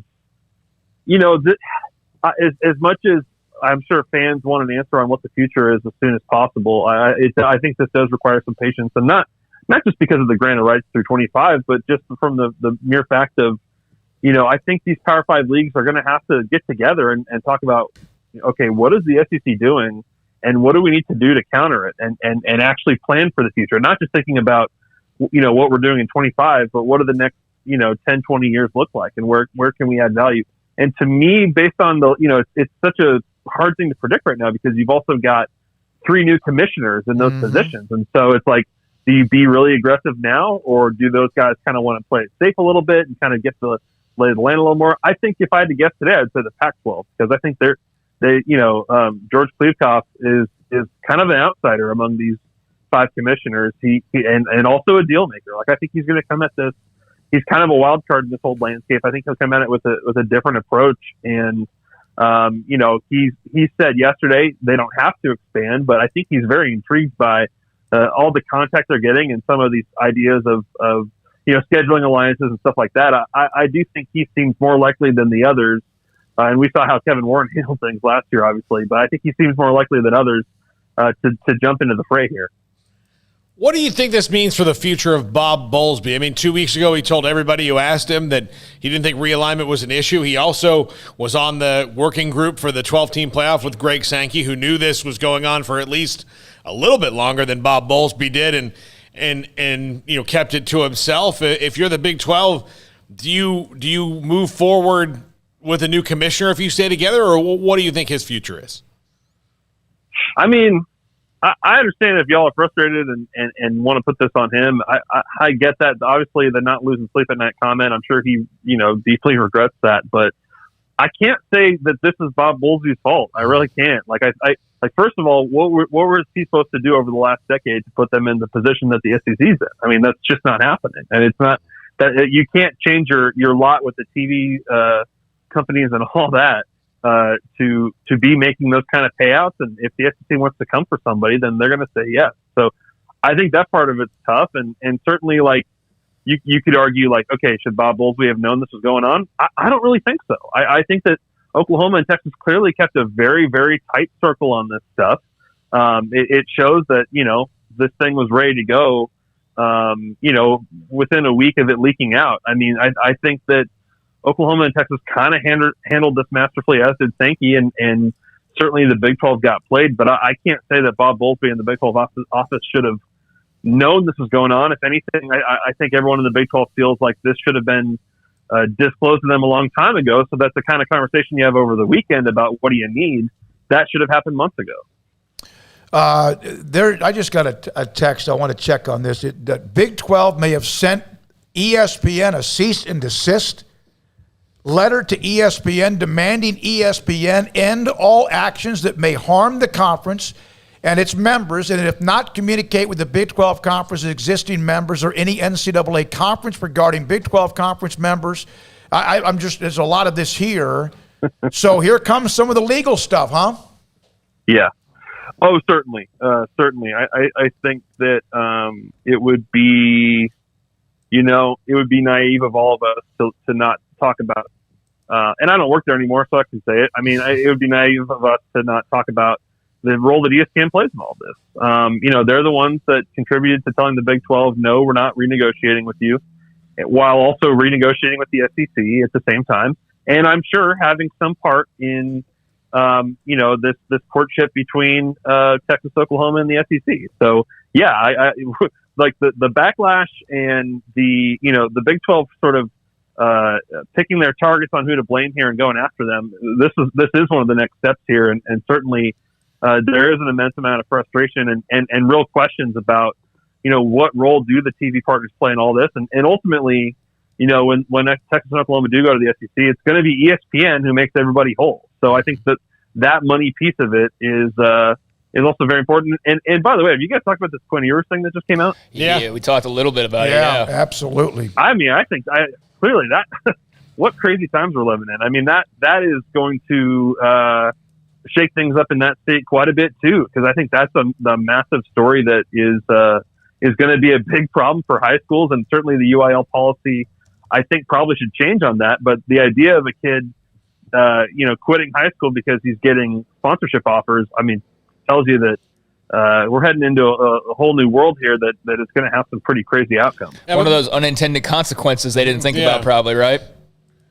Well, Quinn Ewers doesn't need that money now, so it's fascinating that he would go for it, right? Like when you get to Ohio State in January, you can go make all of that, right? But he's actually willing to leave and skip, threatening to skip his senior year, which, I mean, we'll see if he goes through with it. It doesn't sound like the rule's going to change, but I heard from a lot of folks over the summer about the Jaden Blue situation and the bad sign that sends if a kid is opting out for his senior year. But man, this is another level of it, and when it's the number one recruit in the country, I think everyone's going to take notice. Yeah, but Max, I just think as a person who's in the advertising business myself, I mean, that's what we do. Yeah. I don't know if I'm really wanting to put a whole bunch of money into something at the high school kid, I mean, like, he might be popular and all that, but like, what if he sucks? Yeah, I mean, I'm with you. Like, it's an investment that they're making, and you know, I've always kind of felt that, like, in basketball, that probably makes more sense, right? Because they're going pro in 1 year, and you can kind of easily pick out, like, here's probably, you know, these guys are probably going to be lottery picks. So you feel like that, you know, if you're Nike or those guys, like, it feels like a little bit easier investment to make because they're about to be pros. With college, you're right. I mean, you could be the big time dude with the big following, but you could also end up being like a Tate Martell who doesn't do anything. Yeah, that's exactly who I brought up earlier when talking about this. All that hype he had coming out of Bishop Gorman, and, you know, then 3 transfers later, here he is at UNLV. You know, you mentioned earlier, Max, about Bob Bullsby and what really could he have done. You know, there was that time period of expansion discussions that the Big 12 had, Cincinnati. We know all the schools that were mentioned. Would that have made a difference, though, in the long run? Because I see a lot of people saying, well, if they had only expanded, but it seems to me that Texas and Oklahoma are making this move regardless of if the Big 12 had 16 teams right now or they were at 10. What are your thoughts? Yeah, I don't think that I think that's kind of where I come down. I'm not sure what change the Big 12 was supposed to make over these 5-10 years that we're going to put Texas and Oklahoma, who already had the most advantaged position in the league by far, and Oklahoma, you know, is running the league right now, right? Mm-hmm. What were they supposed to do that was going to, you know, bring more prestige to the Big 12 versus the SEC, or make it a stronger conference that's winning national titles? Like, I just think that's really hard to do in this era where the SEC has just been so dominant. And yeah, you think back to 2016 and you know, certainly that was, as Tillman Fertitta and a lot of folks have said, you know, that process ended up being kind of a sham. Do I think the Big 12 should have added those schools back then? I mean, every Big 12 school that's in this mess right now would have made less money over that period of time, I would think. So, you know, and is it harder for, you know, Baylor to break through under a rule, or, for example, or other schools, if you had added these extra teams to the league that make it a lot more competitive? I don't know, but I don't look back at that and say that was some fatal mistake. I think these guys were going to do it no matter what, just because, you know, all factors set aside, you know, the SEC is the SEC. Max, thank you, buddy. We knew football season was going to bring a lot. We didn't realize that before the season started, we were going to have one sledgehammer after another. It's amazing. And now all that the Big 12 is doing is they're doing what they are legally allowed to do, or try to do, by trying to say, hey, okay, wait a minute. We need to do everything we can. No one's trying to keep Texas and Oklahoma from leaving. Nobody is. What they're trying to do is make sure they get whatever they possibly can financially, which is that's why you have bylaws, policy, grant of rights, and much more. Thanks for your time as well. Thanks, Max. Appreciate it. Thanks, guys. Thank you. And some people reacting that, let them go. Okay, yeah, you can go, but you're going to do as much as we possibly can legally, and that's what they should do. And Texas and Oklahoma are going to do everything they can legally to make sure they don't pay as much to get out to go play in the SEC. Yeah, I mean, that's bottom line what it is. I mean, stay or pay. I mean, that's kind of what I'm going to fall back on now, but I don't expect them to stay. It is interesting, though, to hear him say, like, 2023, though, right? I mean, can you imagine? This year's going to be pretty crazy as is. 2 more years of the Big 12 in its current state would be – man, that'd be something else. So, yeah, I don't know if I see that, but I also, you know, do think it is of interest that as the days have kind of gone on now, there's more of the slowdown like he was referring to and as we talked about earlier, and there's more of kind of like the pieces are starting to settle now. And I do think it's going to be more of a long-term over the weeks rather than, you know, what some people were maybe expecting to happen by now after the OU Texas announcement, where like the Big 12's already in shambles and, you know, 2 teams have already hopped over to the AAC or whatever.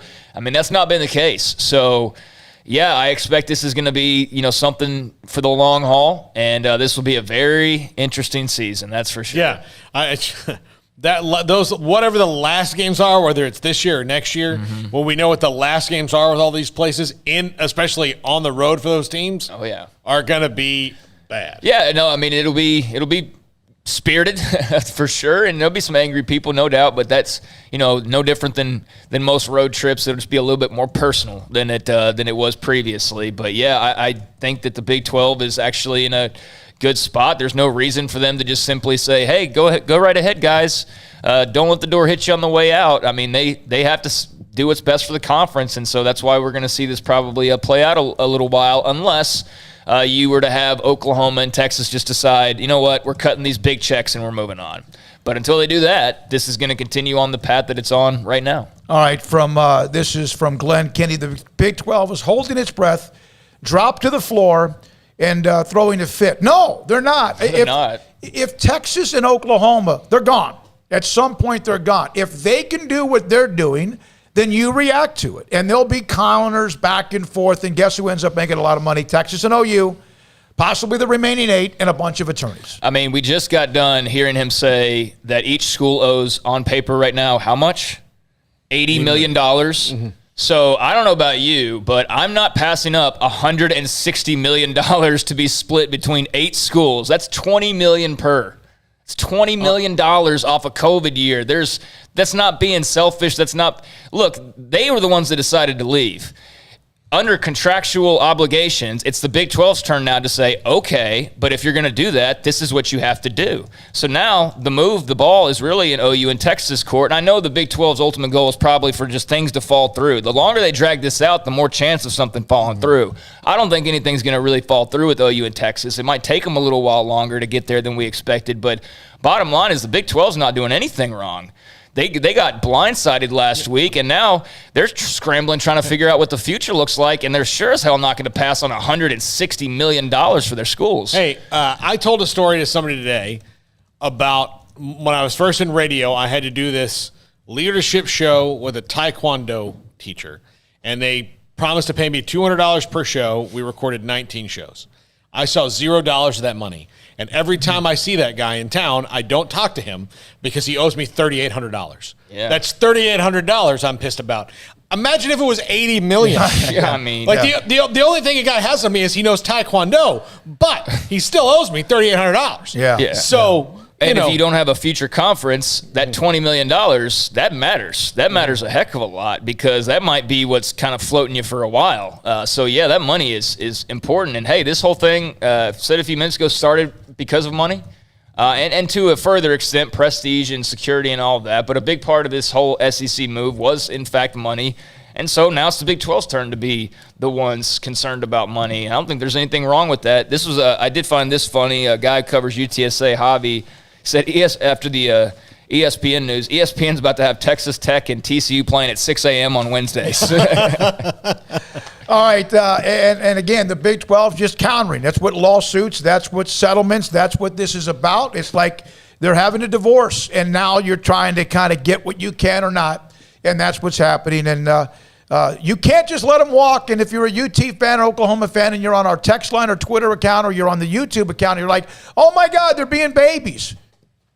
They're reacting, and there's nothing wrong with that. And there's nothing wrong with you leaving, but you got to pay the price in some way, even if it's diminished, settled, negotiated, or whatever. Yeah, I don't know why anybody would be upset. I mean, it just seems very simple. Because everyone wants to say, okay, they are the two that hold the leverage, and actually they aren't. Well, and that's what we've talked about. We got to get to a break. Aaron Lockett, former Kansas State All-American, NFL agent, and much more will join us next on SicEm365 Radio. The Woodway Family Center, hosting right now the Explore Skateboarding Clinics in July, which is about to run out at the end of this week, and August and in September for ages 6 to 13. You can go to woodwayfamilycenter.com for more information.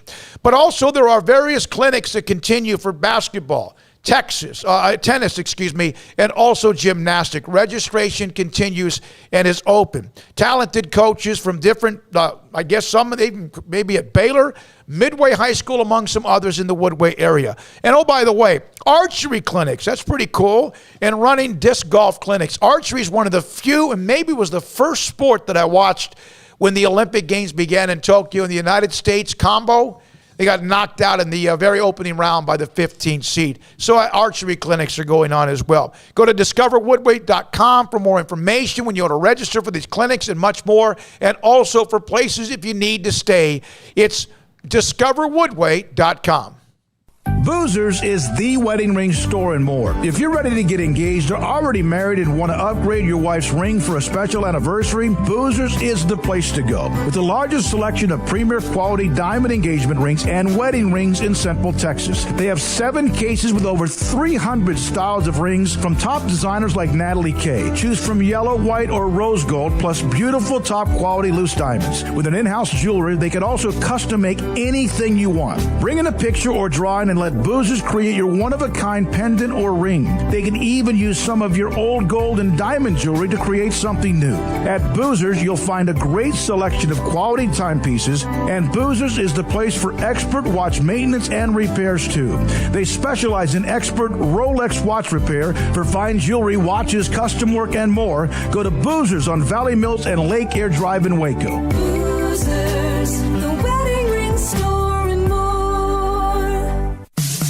In the market for a quality metal building? Since 1943, Pioneer Steel and Pipe has helped Central Texas residential and commercial customers with metal building design, panel options, building components, and trim options. Pioneer Steel and Pipe's residential line is energy efficient, offers low maintenance, reduces insurance payments, is impact resistant, and carries up to a 45-year limited warranty. In addition, they can also help you find a metal building contractor for your project. Pioneer Steel and Pipe with locations in Waco and Bryan and at pioneersboys.com.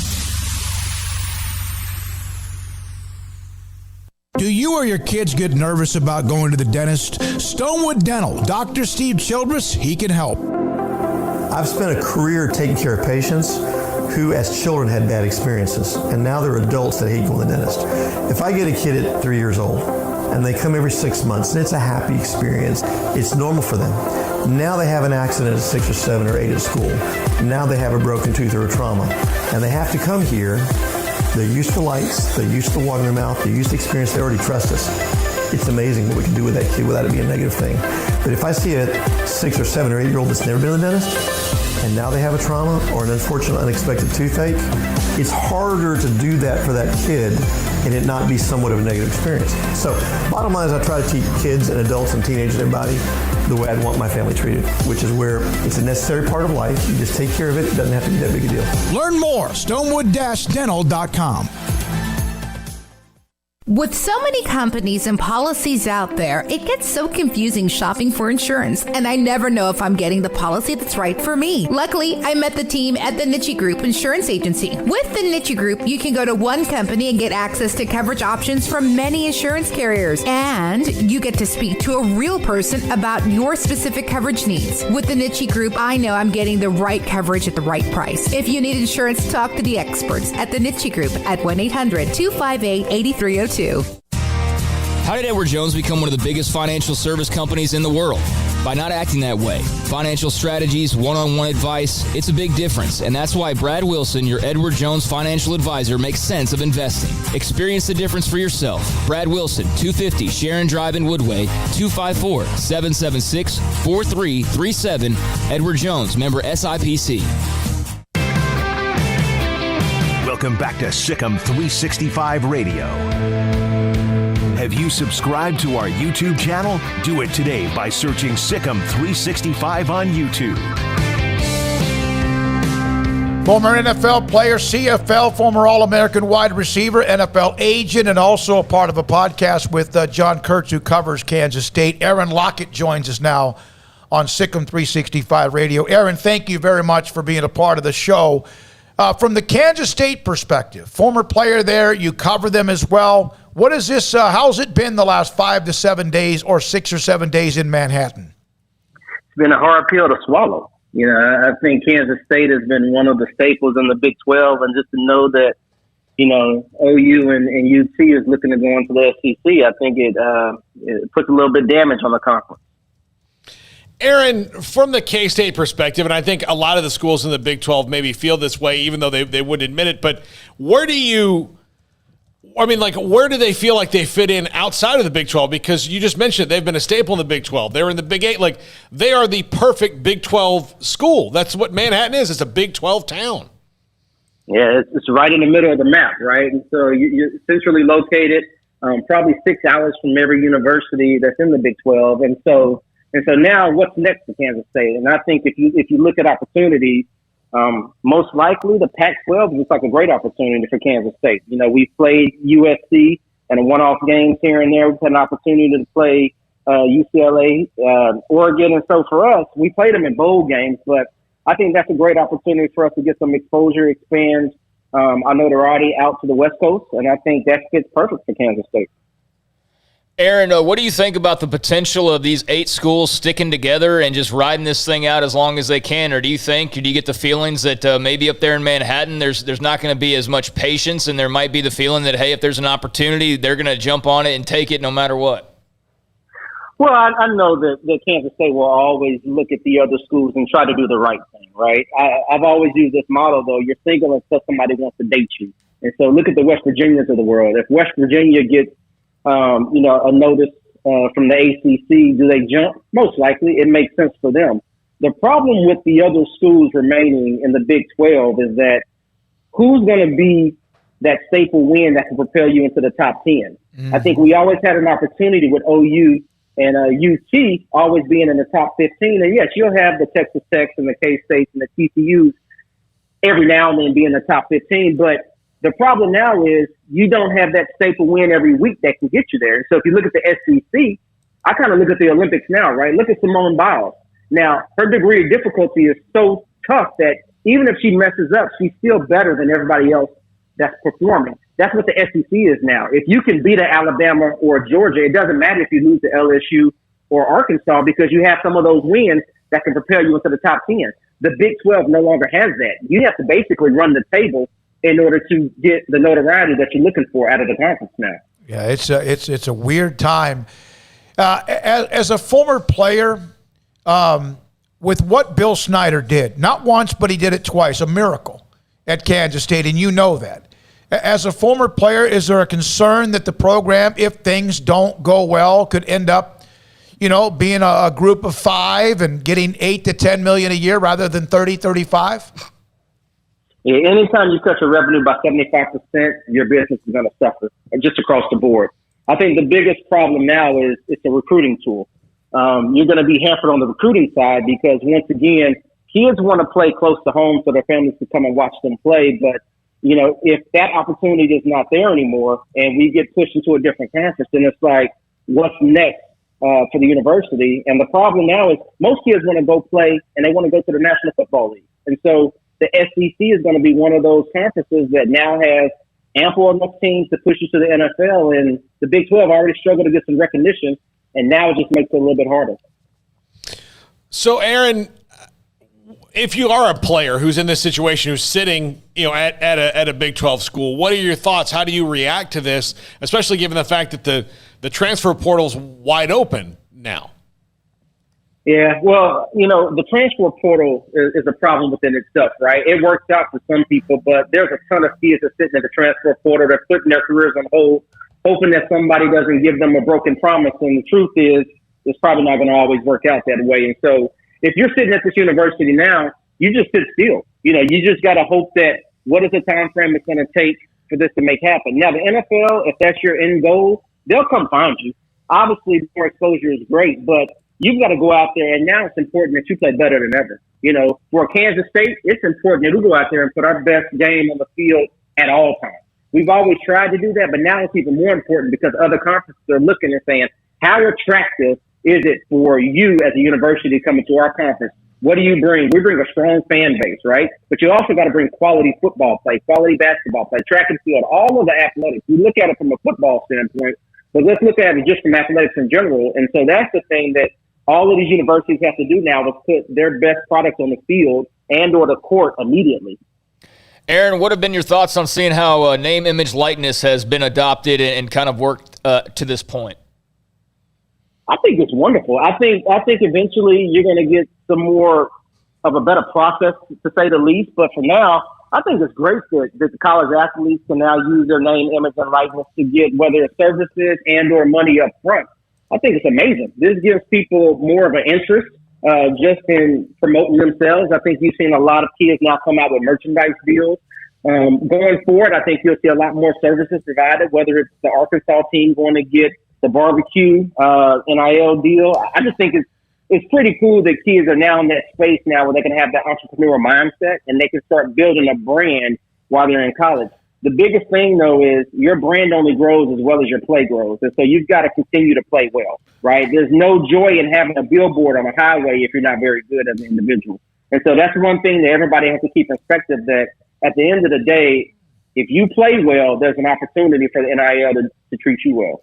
Aaron Lockett, former K-State All-American, NFL receiver, also now a sports agent, and owner now of Next Page Sports, a podcast that launches in September, has been a part of a podcast with John Kurtz in Manhattan on the Kansas City Sports Network. As a player, in Manhattan, Kansas is a small town. The thought with the NIL was not only the larger schools would end up getting better with this, but the bigger cities as well. But wouldn't Manhattan, most of the college towns are very small, would they not be able to support K-State with some NIL or not? Yes, they will. And I think you'll see that coming around pretty soon. I think the Stillwaters, the Lubbock, Texas, Manhattan, Kansas, those are part of the university, diehard fans, and the business owners are most likely going to be alumnus from that university. And so you'll start to see some of those deals marry. I think people have just taken time to understand what platform do they use, right? Is it open doors? Is it market price? Do they go with a third party vendor? Like it's just kind of sifting through how this all works and making sure that it's a right deal, right? The goal is not to have 20 million brands to where people can't understand what your brand is, but to find something that's organic with who you are as a player. And so I think you'll start to see this grow and mature over the next couple of months. But I think that Manhattan is a perfect place for some NIL deals for the college athletes.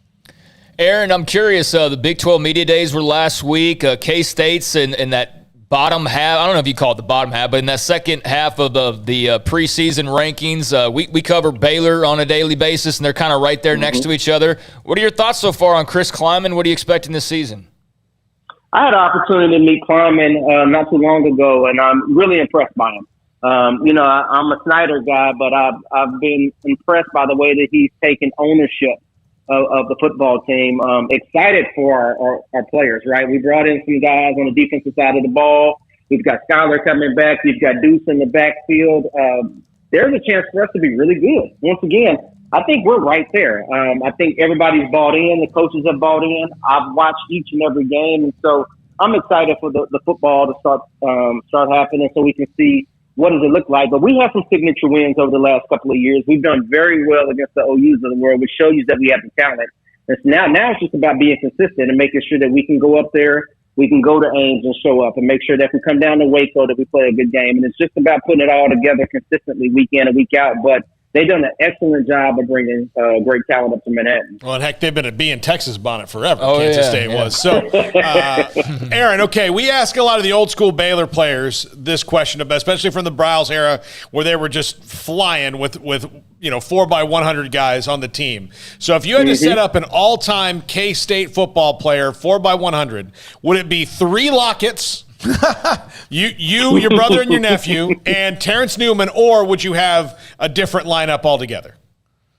It would be Aaron Lockett, Quincy Morgan, Terrence Newman, and Frank Murphy. Okay. Who? Frank Murphy. Oh, yeah, absolutely. Yeah. Oh, yeah. There you go. Yeah, I forgot about Quincy Morgan. That dude could boogie. Yeah, Quincy Morgan's going to hear about this. I'm calling all your family, by the way, and saying you left them all off of that 4x100, every one of them. So are you really an accomplished rapper? Oh, wow. I was an accomplished rapper. I came out of high school, had a rap deal, turned it down to go play college sports. Wow. That worked out for the best. But, back home, did a lot of rap shows and was known for that coming out of high school. And one way or another, I was going to find success. And luckily, I did it through football and track and now through business and eventually owning my own company. Man, I tell you what, Kansas State, when Bill Snyder was there, the special teams, and not just you, but so many others, just insanely good, wasn't it? Just constantly, just won games for you or separated and even more so against others. Coach Snyder did an excellent job of putting attention to details. And so when you came into Kansas State, the first thing you learned about was special teams. And so his son, Sean Snyder, who's now the special teams coach at USC, Southern California, watch how good they'll become, right? He's been there over a year now. It's just one of those things that Coach Snyder has focused on. We had a guy named John Fabris that came from South Carolina. They've just done an excellent job of putting the right people in the right positions. And then from there, what you see is the returners, right? Whether it's David Allen or Andre Coleman or myself or Tyler, it's just, it doesn't matter who's back there. Obviously, there's talent back there, but obviously the team buys in, and it's just been something that we've done well over the years. And Virginia Tech is right there with us, right, with 9 offensive and defensive touchdowns. But I think we bypassed them, and Kansas State is by far the best in the nation for the last couple of decades. All right, Aaron. Hey, good luck with what you're about to start in September. Appreciate your time. Always love watching you play the game, and thanks for being on the show today. All right, I appreciate the invite. Thanks as well. Aaron Lockett, he could flat out get it done. Kansas State had a great run twice with Bill Snyder. The first run especially, they came from the dead. You talk about that. Former K-State All-American, also an NFL receiver, CFL, sports agent, as I mentioned. And the Next Page Sports is what he's going to start in September. So I was going to say to him, Bill Snyder put out a tweet the other day, and it was just amazing to see how much that calmed people down when he spoke. Like Bill Snyder, I didn't even realize he had Twitter, and I'm not sure if he even is the one typing it probably. But regardless, when he sent out a tweet the other day in the midst of all this, just basically saying, hey, we've been through this before, Big 12 is going to be fine. I'm not sure that the end of the road is going to be the same as it was the last couple times the Big 12 went through something like this. But there is something about Bill Snyder telling you just, it's okay, it's going to be fine. That at least made me automatically go, all right, it is going to be fine no matter what happens moving forward. But, he was preaching patience. And based on, the lack of movement today, really, even though there's been a lot of movement over the last week, I think, talking to Max, that's what it's going to be. It's going to be a patience thing. Who has the most, who can handle that patience, and who can't. So, K-State seems to kind of be in the same boat as TCU and Baylor guys, staying pat till something else changes. And, I know that he feels great. He mentioned the Pac-12 and all that. I don't necessarily agree with him. I don't know how attractive Kansas State really is on its own, but I would say that about the other Big 12 teams as well. Out on their own, they're not all that attractive. As a combination of some sorts, they could be, but I definitely wouldn't expect the Pac-12 to just go like, you know what, we really want K-State. Well, why? You know what I mean? So, it's going to be very, very interesting to see all the twists and turns that continue to happen. All right, back more. We'll have at 5 o'clock. We'll talk Cowboys. They're at training camp, of course. Dak Prescott left practice today, but not because of anything to be worried about. His shoulder's sore. I mean, the guy's probably thrown dozens upon dozens of passes, and that's why John Machoda will join us on that. And then also we'll get back to more of your calls, comments, texts, and opinions. Are we taking a break here and then taking another break before the top of the hour?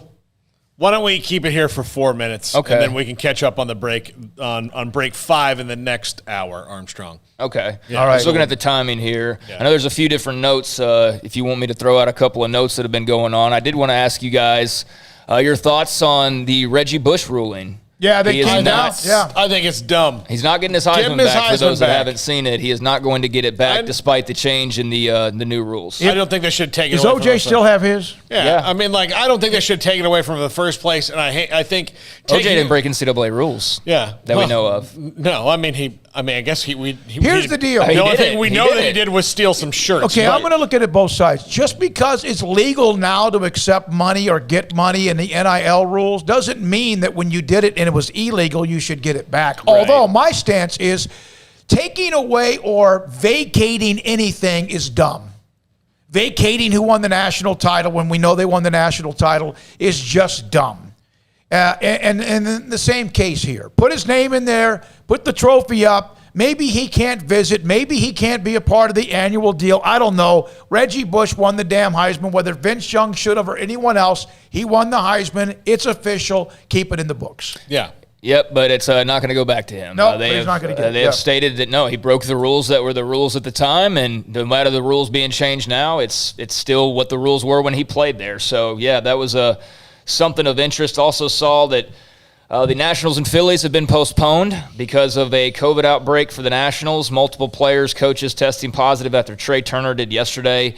They don't know the size of the outbreak, but may be the biggest one in MLB this year so far, is what they're guessing. And, there's going to be that the NFL had the idea of, forfeiting games if you can't play. And that'll be really interesting to see because we've seen, those comments about Ron Rivera last night from, what was that, TJ Ward. Did y'all see that? Oh, my God. So TJ Ward, I don't know. He is apparently anti-vax, and I'm not getting into the whole vaccine versus not having a vaccine thing. But TJ Ward got onto Twitter and basically went after Ron Rivera and said that if Rivera had done things better, growing up, like not smoking or whatever, then he wouldn't have gotten cancer.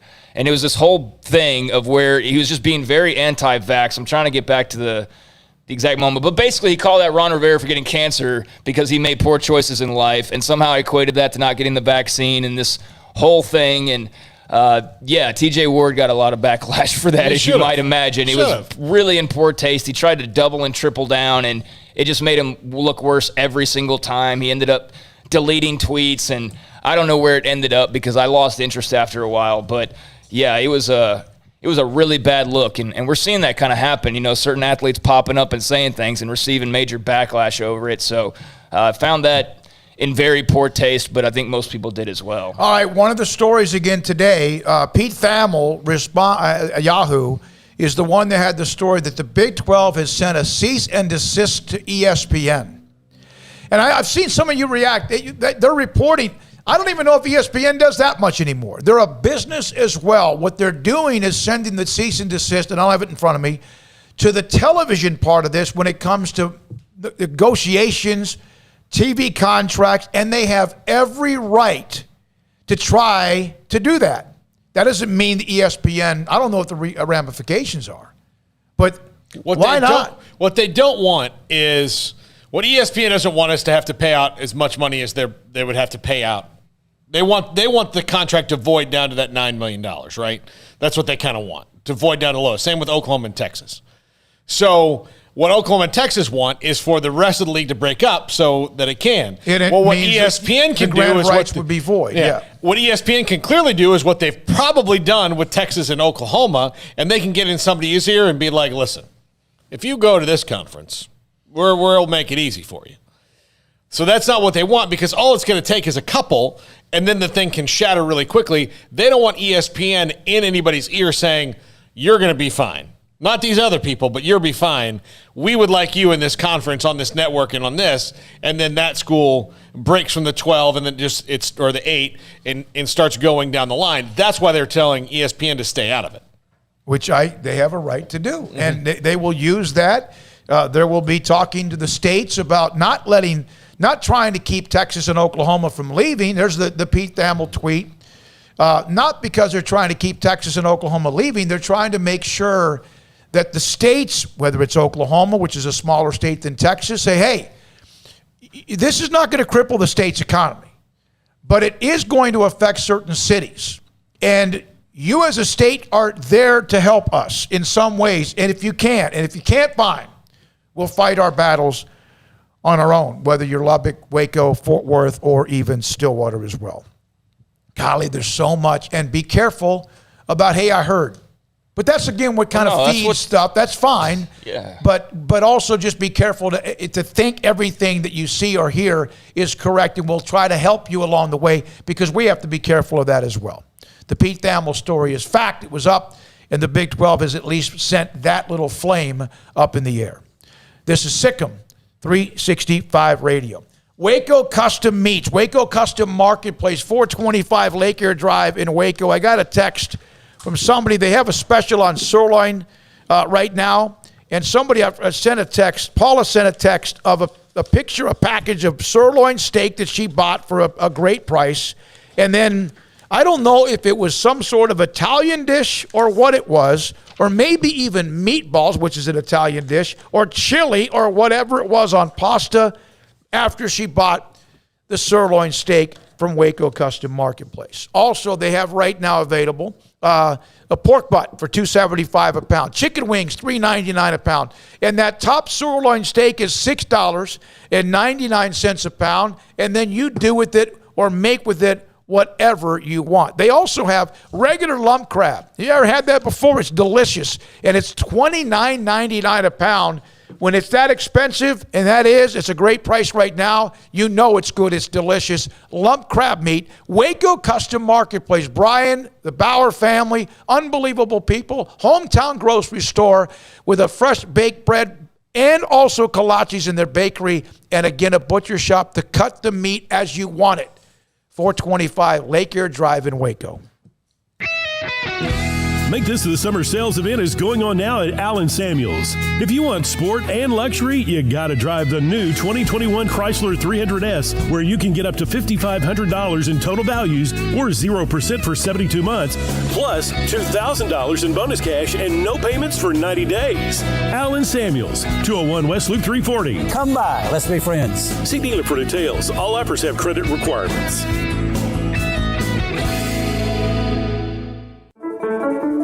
One size fits all. That may be all right for an adjustable belt or cheap sunglasses, but when it comes to your financial needs, no one wants a one-size-fits-all strategy. Cam Heathcott, your Edward Jones financial advisor, knows that his most important goals are yours. That's why he takes the time to understand your needs, knowing you. That's how Edward Jones makes sense of investing. Cam Heathcott, covering Conroe and Houston, 936-756-7717 or cam.heathcott@edwardjones.com. Edward Jones, member SIPC. Boots add protection. Good boots help you climb better and move forward faster. And when your son or daughter steps into the boots of a U.S. Army officer, they also learn how to lead. In these boots, they'll gain more confidence with expert training in one of more than 150 occupational specialties. In these boots, they'll stand a little taller and lead a team with diverse backgrounds and areas of expertise to successfully accomplish whatever challenge comes next. In these boots, they'll earn respect with valuable experience from day one that will give them solid footing for success into the future. Highly qualified candidates who earn a spot on our team can receive comprehensive health care coverage, college tuition assistance, and a bonus of up to $40,000. See all the things your son or daughter can achieve in our boots at GoArmy.com. U.S. Army Waco Recruiting Company, 254-598-8131 or 254-776-1543.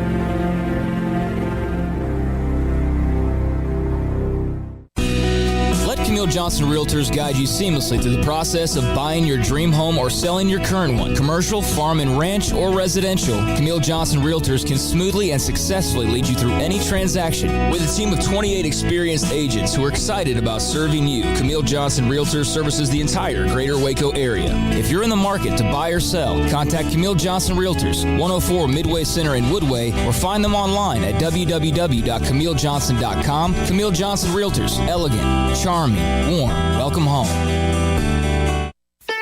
Don Humidor, your home with a 48-foot walk-in humidor with the elite cigar brands from around the world, including the #1 cigar of the year, Aging Room Cuatro Nicaragua. Plus, they have the great brands like Macanudo and Artur Fuente, Rocky Patel, Aston, and so much more. CBD, great for sore muscles, aches and pains, sleep, Vita Dreams, and anxiety, mild depression, general health and wellness. Their staff very knowledgeable on the subject. If anyone is curious about CBD, ask Carol and Ashley. Don Humidor in the Townwest Shopping Center off Valley Mills in Waco.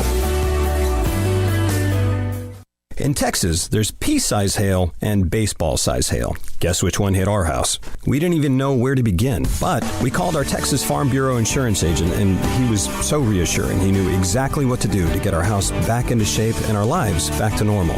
Now, we're even more thankful for the roof over our heads. Stop by and see our agents at one of our 3 McLennan County locations. Coverage and discounts are subject to qualifications and policy terms and may vary by situation. Welcome back to SicEm365 Radio. It's time for our weekly segment with John Machoda of The Athletic. Just a sneak for Prescott, and he's in. Touchdown. Brought to you by Pioneer Steel and Pipe, where customer service is their main focus, and best in metal, steel, and pipe for large or small projects, with 2 locations in Waco and Bryan. Family owned and operated since 1943. Here's Elliott. He will get it.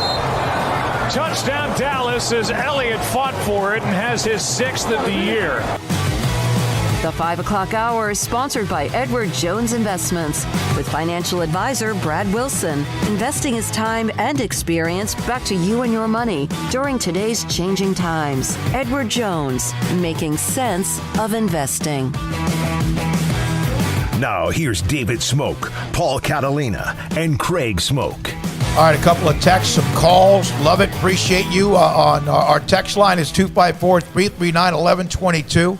YouTube chat continues to roll along. Craig Smoak to my right, Paul Catalina to my left. In our studio today, Marquise Hayden. Hayden's a troublemaker at times. He's getting a lot of people riled up on that YouTube roll. Also, Emma, and then Armstrong, who has to be called, he tells me, the genius. From the 352, the NFL is going to get pissed because players are going to stay in school to make more money. Watching you guys on YouTube, there are a bunch of one-person intelligent perspectives. It's nice to have three, like sports was covered a decade or so ago. Thank you very much. Oh, it's very kind for watching. That really listening. means the world to me to say. No, that really is probably one of the nicest things we've heard in a long time. That's a really cool thing to say. Yeah. And as far as that goes, I mean, NFL money is still way larger than the college football money. I mean, Quinn Ewers, okay, let's say he does make $1 million by enrolling at Ohio State earlier, or whatever the case may be. That $1 million is not even his signing bonus if he pans out. Now, for the guys who maybe don't have those NFL futures, you're absolutely right, but then the NFL wouldn't really care that much. Here's where I think it's going to change things, and where I'm hoping it does, is that a guy who leaves because he needs to make money right away and could be a second or third round pick if he stays another year, winds up being a 6th round pick and making less money, but he needs that money anyhow. I think that'll help it. I think that's where it'll balance it out. The guys who are going to be 1st round picks are going to leave. Oh, yeah. Like, they're going to leave anyway. The guys who are going to be 2nd round picks are probably going to leave anyway. But the 3rd through 7th rounds, I think that will get maybe smoothed out a little bit more in that you won't have guys jumping in before they're ready because they need that check. Especially when you're making 7 figures before you've thrown 20 passes or so. I mean, that story in particular is going to be really interesting to see how that plays out because, I mean, if Quinn Ewers does decide to go ahead and leave South Lake Carroll, I mean, from a community standpoint, I absolutely hate that. Texas high school football isn't as big as it is because of the star power. I mean, that definitely contributes, but it's more about just the tradition and, of all things, it's about the communities. It's about these schools. It's about these people from these communities. And I assume that's what it's like elsewhere around the country. So this is not about community. This is just an entirely selfish decision. And I understand. I'm not knocking Quinn Ewers for it. He's got to do what's best for him. But I just hate the idea of guys not playing their senior years of high school to go make a few, in his case, a lot of bucks. But, I mean, dude, that's going to be there for you in a few months. I don't know why you feel the need now. I don't know. Maybe his family needs the money. I don't know. I mean, I think of South Lake Carroll, and I don't think of people that probably need that much money, but you never know. So, I mean, that's one thing. Like, if a guy does it because they need to keep the lights on, I don't fault them for that. But if it's just a move where you don't even really need that, to make ends meet, and you're doing it just to go get that money grab, I don't know. That doesn't really sit well with me, but hey, it's his decision. By the way, for those of you who are from outside of Texas, and dozens and hundreds and thousands of, I'm not hundreds of thousands, but thousands and thousands of you are, South Lake Carroll is one of the most rich tradition the last 30 years in Texas high school football, located up in the Dallas and Fort Worth area. And they have a running back from Klein Kane, Jaden Blues, committed to Texas, who's going to leave. He's going to not leave. He's going to bypass his senior year. He's a star running back down in the Houston area. And now with this, it's just kind of things are different, and it's flying by the way things are changing as well. Also, this is from a Brigham Young fan in the Pac-12. And, of course, we know that there's also maybe the mission statement and all that gets in the way. I didn't know this. Paul, you've been to Provo, right? Ooh. No, I've been to Salt Lake. Salt Lake. I'm sorry. I keep thinking Salt. Okay. Salt Lake's the mothership. The 831. Brigham Young is not a part of the Pac-12 conversation because, and I don't know if this is true or not, but Provo does not have a Delta hub. Simply put, the airport is too small. Well, West Virginia, you don't fly into Morgantown. You fly into Baltimore and Pittsburgh, right? So that I don't know if that would be the reason why, but I appreciate it, though. Our airport's not that big, but the charters can land here. Yeah, they can. And there's some cities where it's just not large enough at all. So Ross Dellinger and Sports Illustrated have obtained the cease and desist letter. Are you interested in that? Yeah, let's go. Okay, so the cease and desist letter the Big 12 sent to ESPN, here we go. Dear Burke Magnus, ESPN, this is who it's directed towards, the president of programming and original content. It has come to my direct attention that ESPN, the current business partner of the Big 12, has taken certain actions that are intended to not only harm the Big 12, but to result in financial benefits for ESPN.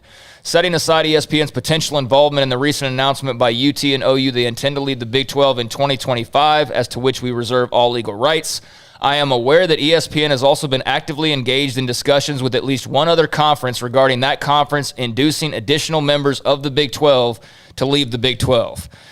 As you know, our members have entered into contractual obligations to the Big 12 Conference under the amended and restated agreement related to the grant to the conference of the rights to televise their athletic events, a.k.a. the grant of rights.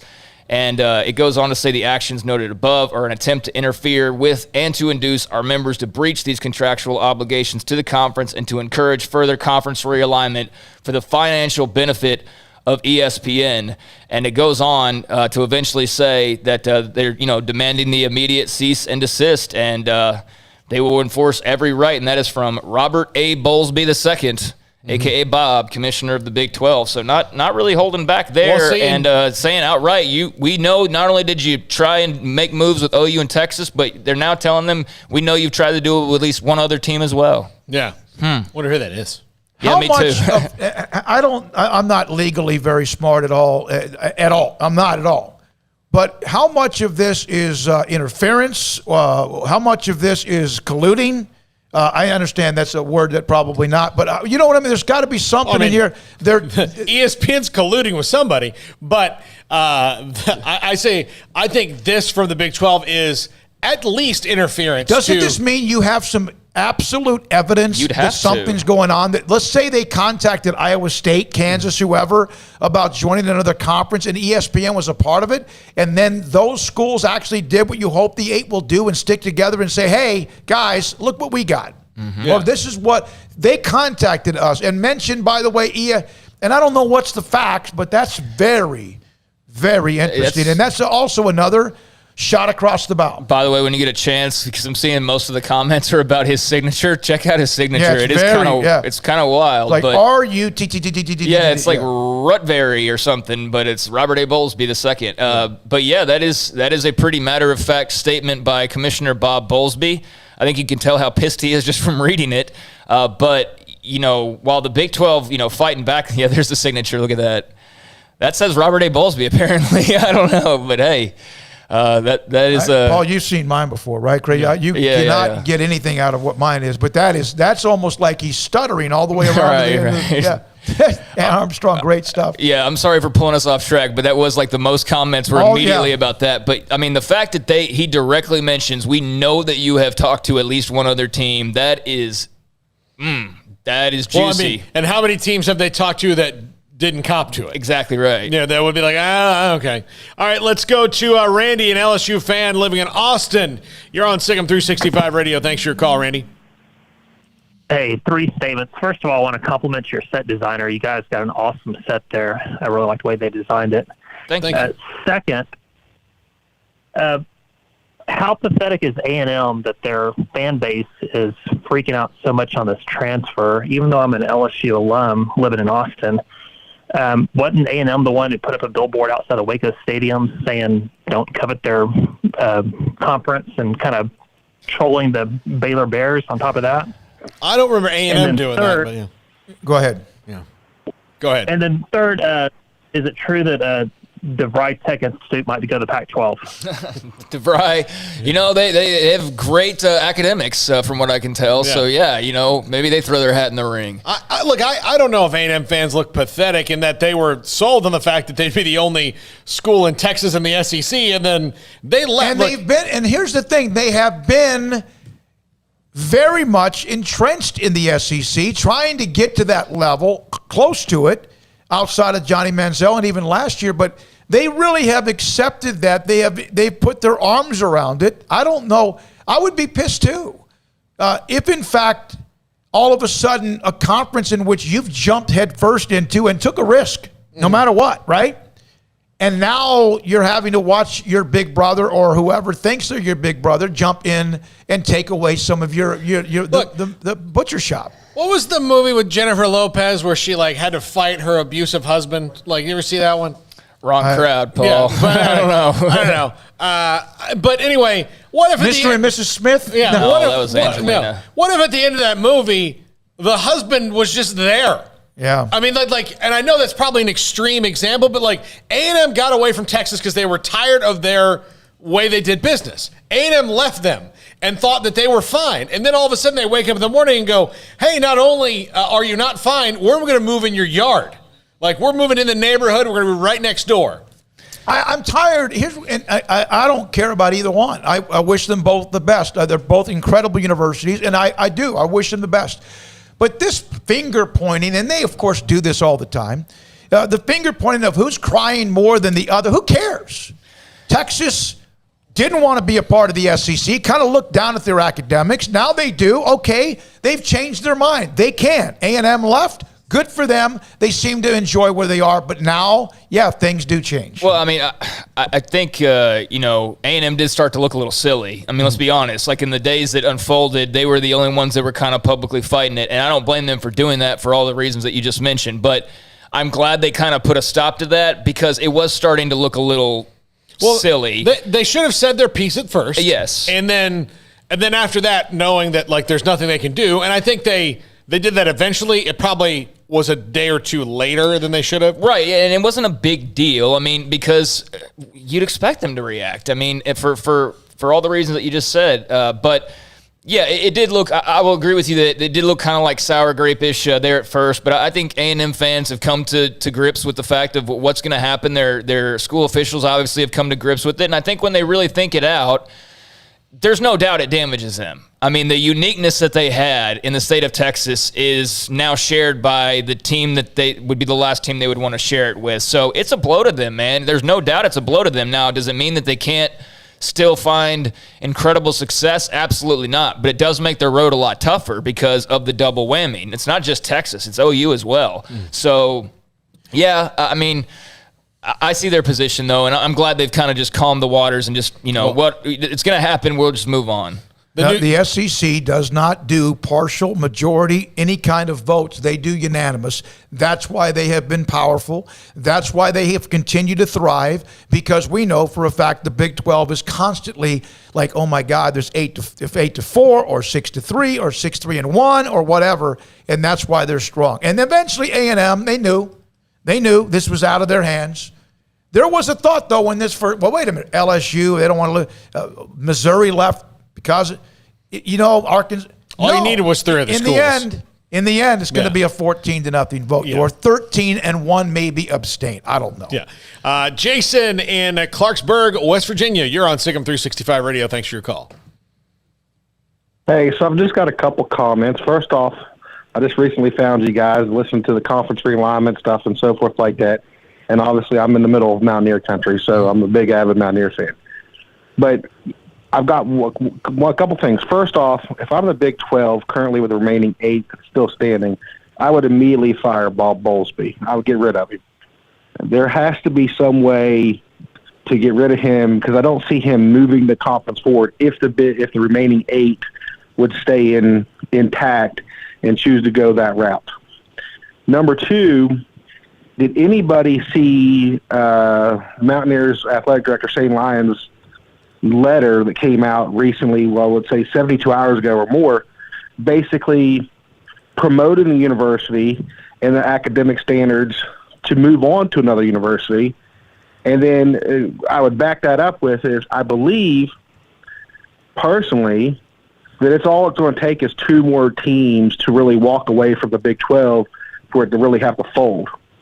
And I jokingly made a comment last night on one of your YouTube videos about merging the AAC together with the Big 12 and somehow convincing Louisville and Kentucky to leave their respective conferences and joining in as well and getting media rights with Fox or Barstool, because Barstool's trying to get into the media right policy game now as well, or even some of the other big-name players like Hulu and Netflix and some of that stuff.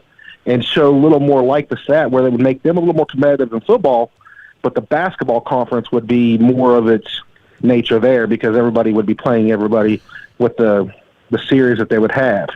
And then the final thing that I would have to say is, with the remaining 8 that's there, we've discussed, what's the chances of, them being pushed back into the Power 5? I know we've had that, you guys had that discussion already, but them being pushed back into the Group of 5 because none of the other conferences really want to step up and take on some of those schools.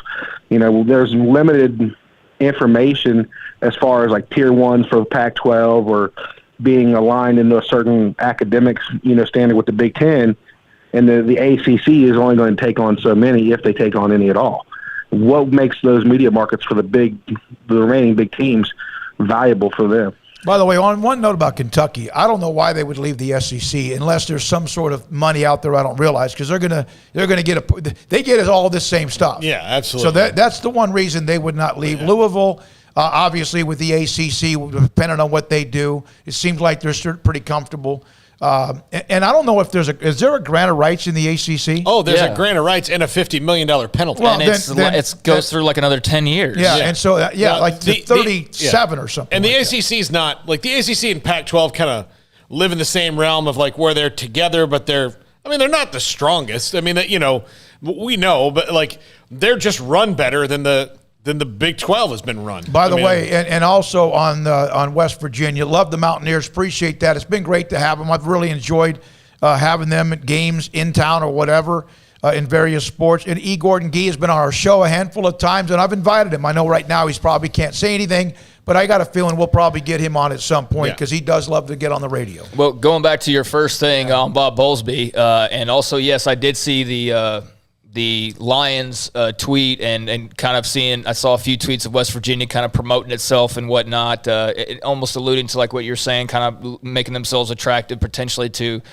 other conferences. And I had the same thoughts on Bullsby as you did, but listening to Max Olson, he kind of changed my tune a little bit just because the last thing the Big 12 needs now is more upheaval and somebody brand new walking into this situation who has no idea what's going on, who will absolutely not have the time to get a grip on what's going on or have any influence whatsoever because they would be brand new. So that's why you can't really get rid of Bullsby. I think if they are somehow able to keep their heads above water, which at this point in time looks to be 50-50, then that's a conversation you absolutely revisit. But is he guilty of not knowing? Yes, but should we hammer him like he should have known?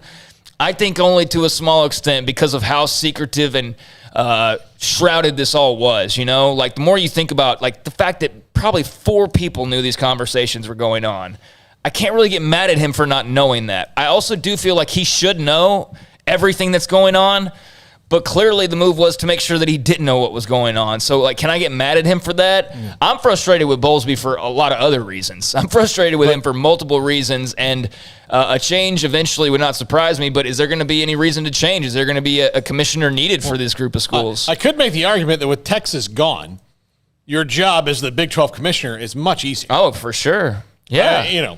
So, if there is a Big 12 and there is no Texas to gum up the works, then, and I'll reiterate, that's what the SEC does not quite understand, where it's like Texas is saying all these things now because they have to. But wait till you beat them 3 times in a row in football. Whatever you've been doing wrong is going to get cranked up a little bit. 303 area code. By the way, you got something else to add to what you were I just want to finish what he was talking about.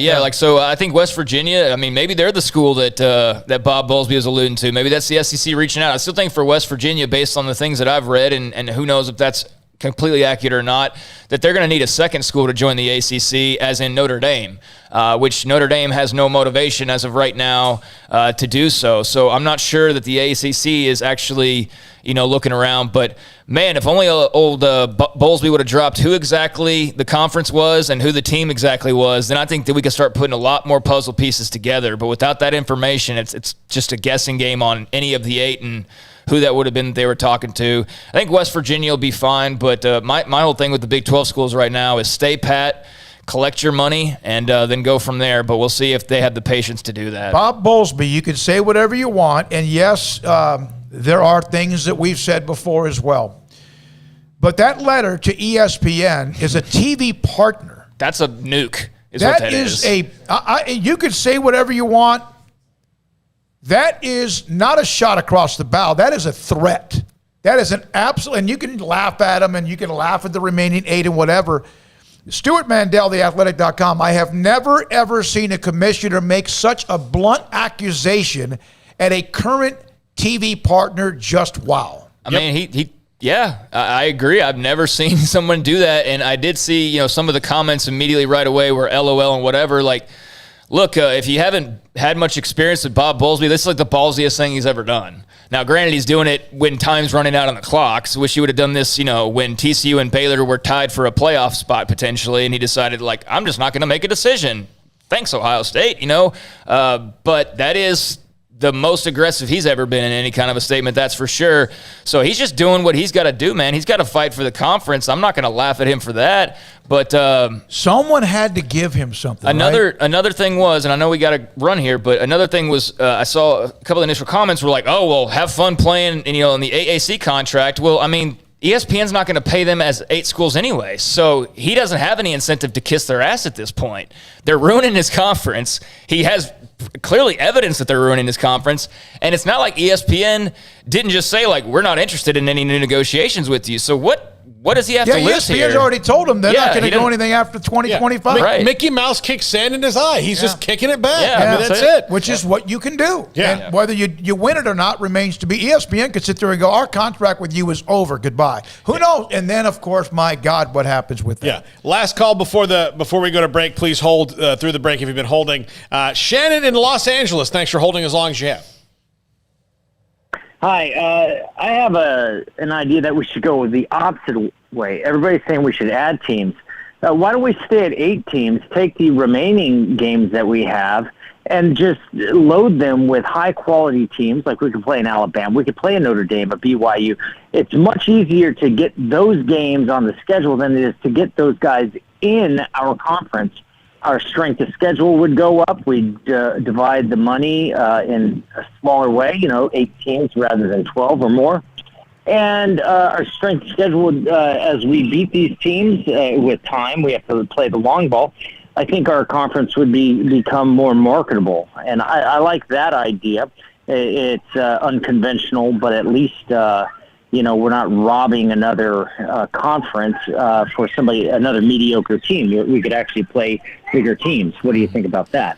I was actually on a Clemson show earlier today, and he proposed that the 8 teams stick together, that they stay together and then make scheduling partnerships across the other conferences. I think the problem to that is twofold. While I like it, it's a good idea in its purity, but the problem is, one, how can you guarantee those conferences want to play you? Right, which is really hard when it comes to scheduling. They would if you had OU in Texas. But college football scheduling was proven last year to not be as hard as it's proven out to be because of COVID. Like, you can get things done if you want to.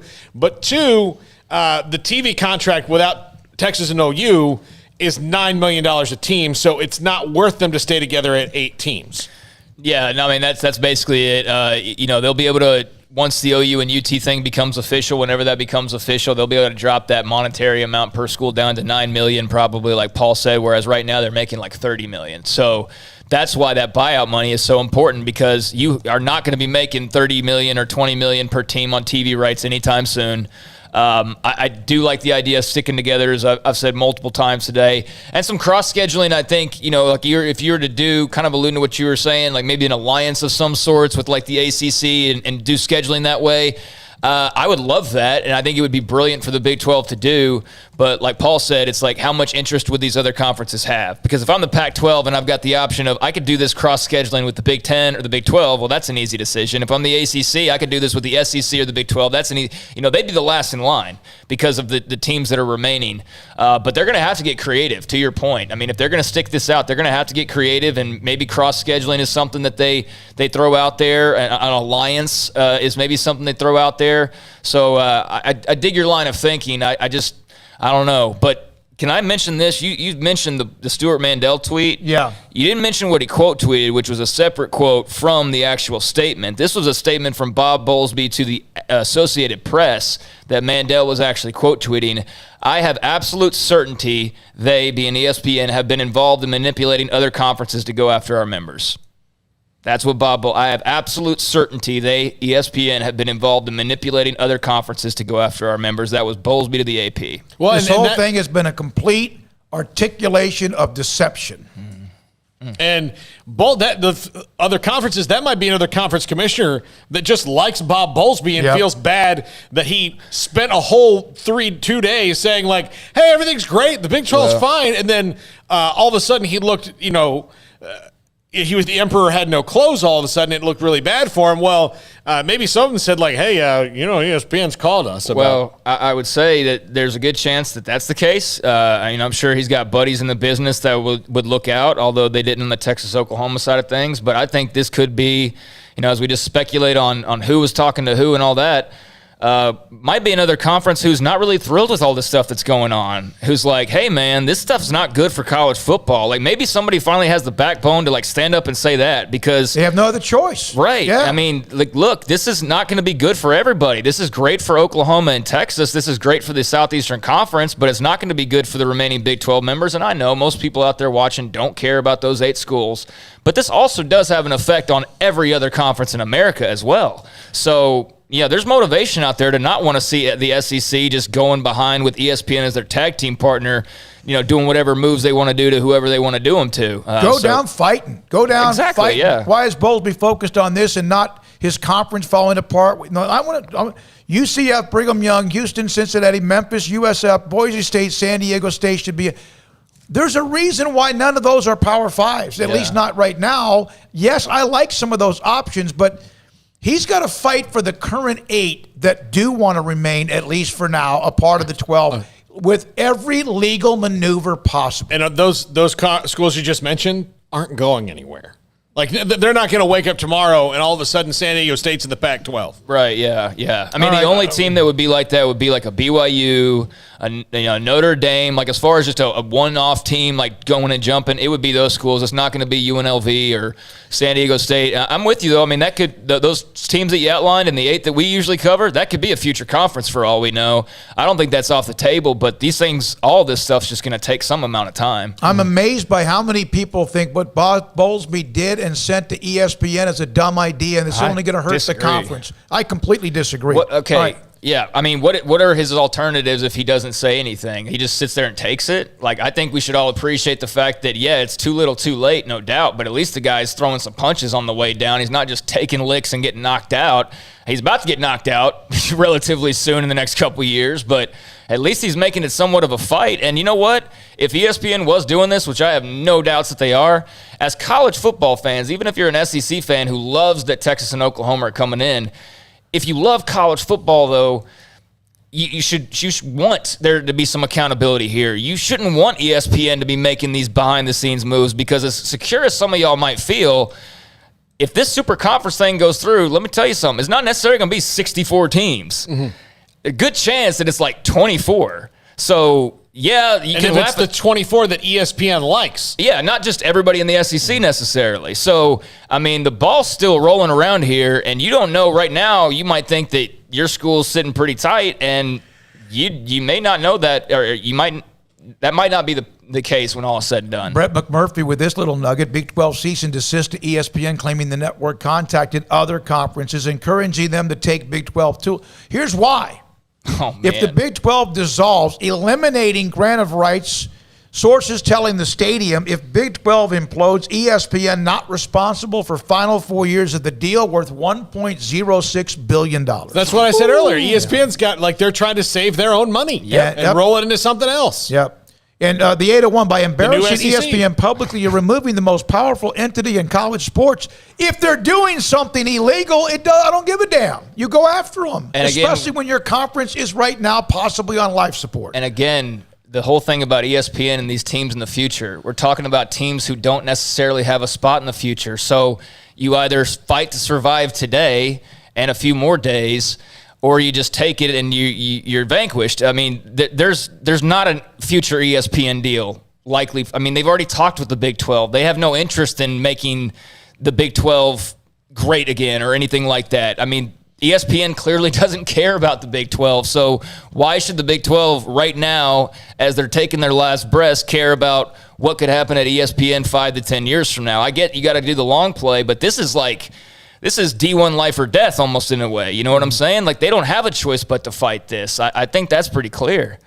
All right, break and then calls, Paul. Are we going to do that? Yeah. All right, when we come back, more from you. Again, the YouTube is rolling with the chat line, 254-339-1122. The call, we do appreciate all of you as patient as you could possibly be. And we're not going to be able to get to everybody, but that doesn't mean we don't want to hear from everybody. I will return text line messages throughout the night, even when I get up and start to work in the morning, because that means you are watching, listening, and you care too. This is SicEm365 Radio.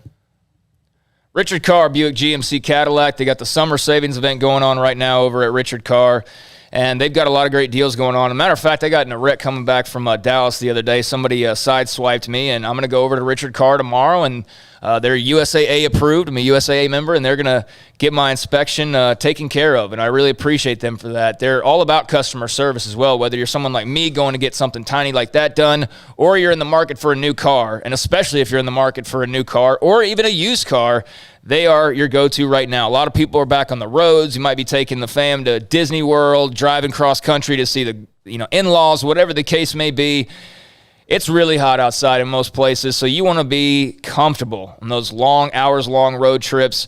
Travel's back. Savings are back at Richard Carr. Get back on the road, for example, with some space, safety, and luxury in a Buick. Right now, well-qualified buyers can get 0% financing for 72 months on most of the 2021 Buick SUVs. They also have premium pre-owned cars and trucks, all of them priced to move during the summer savings event, with multiple cars and trucks priced to get you back on the road and comfortably back on the road. This summer, each pre-owned vehicle goes through a 172-point inspection before it ever hits the lot, and with dozens of lenders, Richard Carr says yes when many others say no. 100% credit approval is always their goal, and they are your local hometown dealership. Give Richard Carr Motors a chance to earn your business with free oil changes on new cars and trucks, superior service after the sale, and of course, great prices as well. You can come by the dealership to take a test drive, or as they've been doing throughout the entire pandemic, well over the last year, they will bring the test drive to you. You just got to set up the appointment and work out the details, but if you can't go out for whatever reason, then you can still take a test drive thanks to the customer service at Richard Carr. Check them out right now. It's a summer savings event going on all month at Richard Carr. 1, 2. I'm in love with a man named Rudy. I'm okay with that. He knows exactly what I want. He keeps me coming back. He cooks breakfast, lunch, and dinner for me. Does the dishes too. I'm in love with a man named Rudy. Last name Barbecue. It sure is easy to fall in love with Rudy's tasty oak smoked barbecue. Next in line.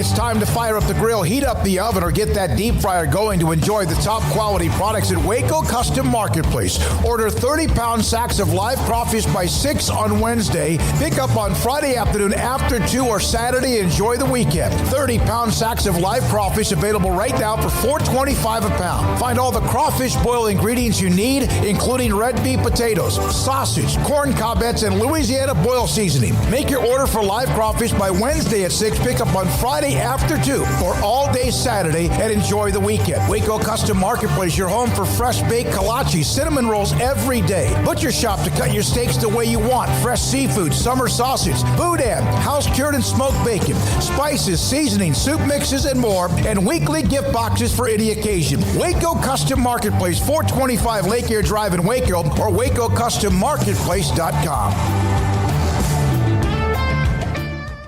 With so many companies and policies out there, it gets so confusing shopping for insurance, and I never know if I'm getting the policy that's right for me. Luckily, I met the team at the Niche Group Insurance Agency. With the Niche Group, you can go to one company and get access to coverage options from many insurance carriers, and you get to speak to a real person about your specific coverage needs. With the Niche Group, I know I'm getting the right coverage at the right price. If you need insurance, talk to the experts at the Niche Group at 1-800-258-8302.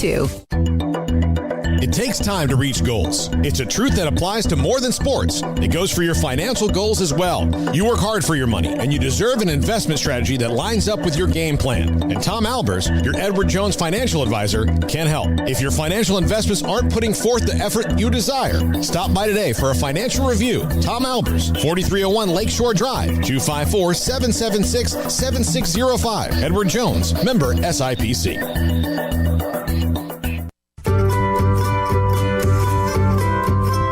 You want to know why Stonewood Dental is so successful? Listen to what happy customers have to say. It's pleasant. It's different than any other dentist office. I really feel like they care. And it's not that you're here for 2 hours waiting on someone to take care of you. It's quick and easy, and I bring my kids, and my kids love being here too. They really love the treasure box. Staff is really nice and accommodating, real friendly. You feel more like home. It's not sterile looking. Everybody has their own personalized rooms with decorations and decor, and they'll even have a blanket for you when it's cold. I've recommended people to actually come here, and they are patients now. I really love it here. It feels like family. Learn more, stonewood-dental.com. From the first workout to the last practice, sports is an incredible challenge. Hi, this is Dan Ingham with the First National Bank of Central Texas, and we're proud to support each athlete, every parent, and our educators. From families, small businesses, to the biggest industry, we're here to help. With remarkable products like First Free Checking, we've got banking ideas that fuel big dreams. The First National Bank of Central Texas. Familiar faces making local decisions. Member FDIC, Equal Housing Lender. Welcome back to SicEm365 Radio. The SicEm365 Radio app is sponsored by Allen Samuels Dodge Chrysler Jeep Ram Fiat in Waco. Your friend in the car business at Loop 340 and east of 84. Come by. Let's be friends.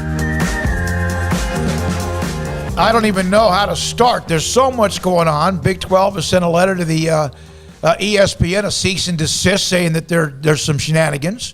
And then the quote from Bob Bullsby that he knows for a fact that the ESPN has been trying to work with another conference to undermine the conference so they'll split up and maybe ESPN's off the hook for the money. And then, of course, that means Texas and Oklahoma, there are no grant of rights penalties. Paul, what did you say about Dennis Dodd? Dennis Dodd's reporting that ESPN conspired with the AAC to add 3 to 5 teams. And I don't know what all this means. I got to tell you. Baby. Yeah, the bottom line is like a flamethrower, and it's not over, and who knows where this leads.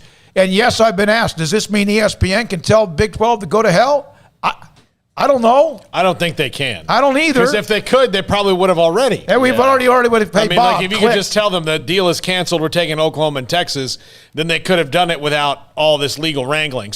Or trying to get another conference involved.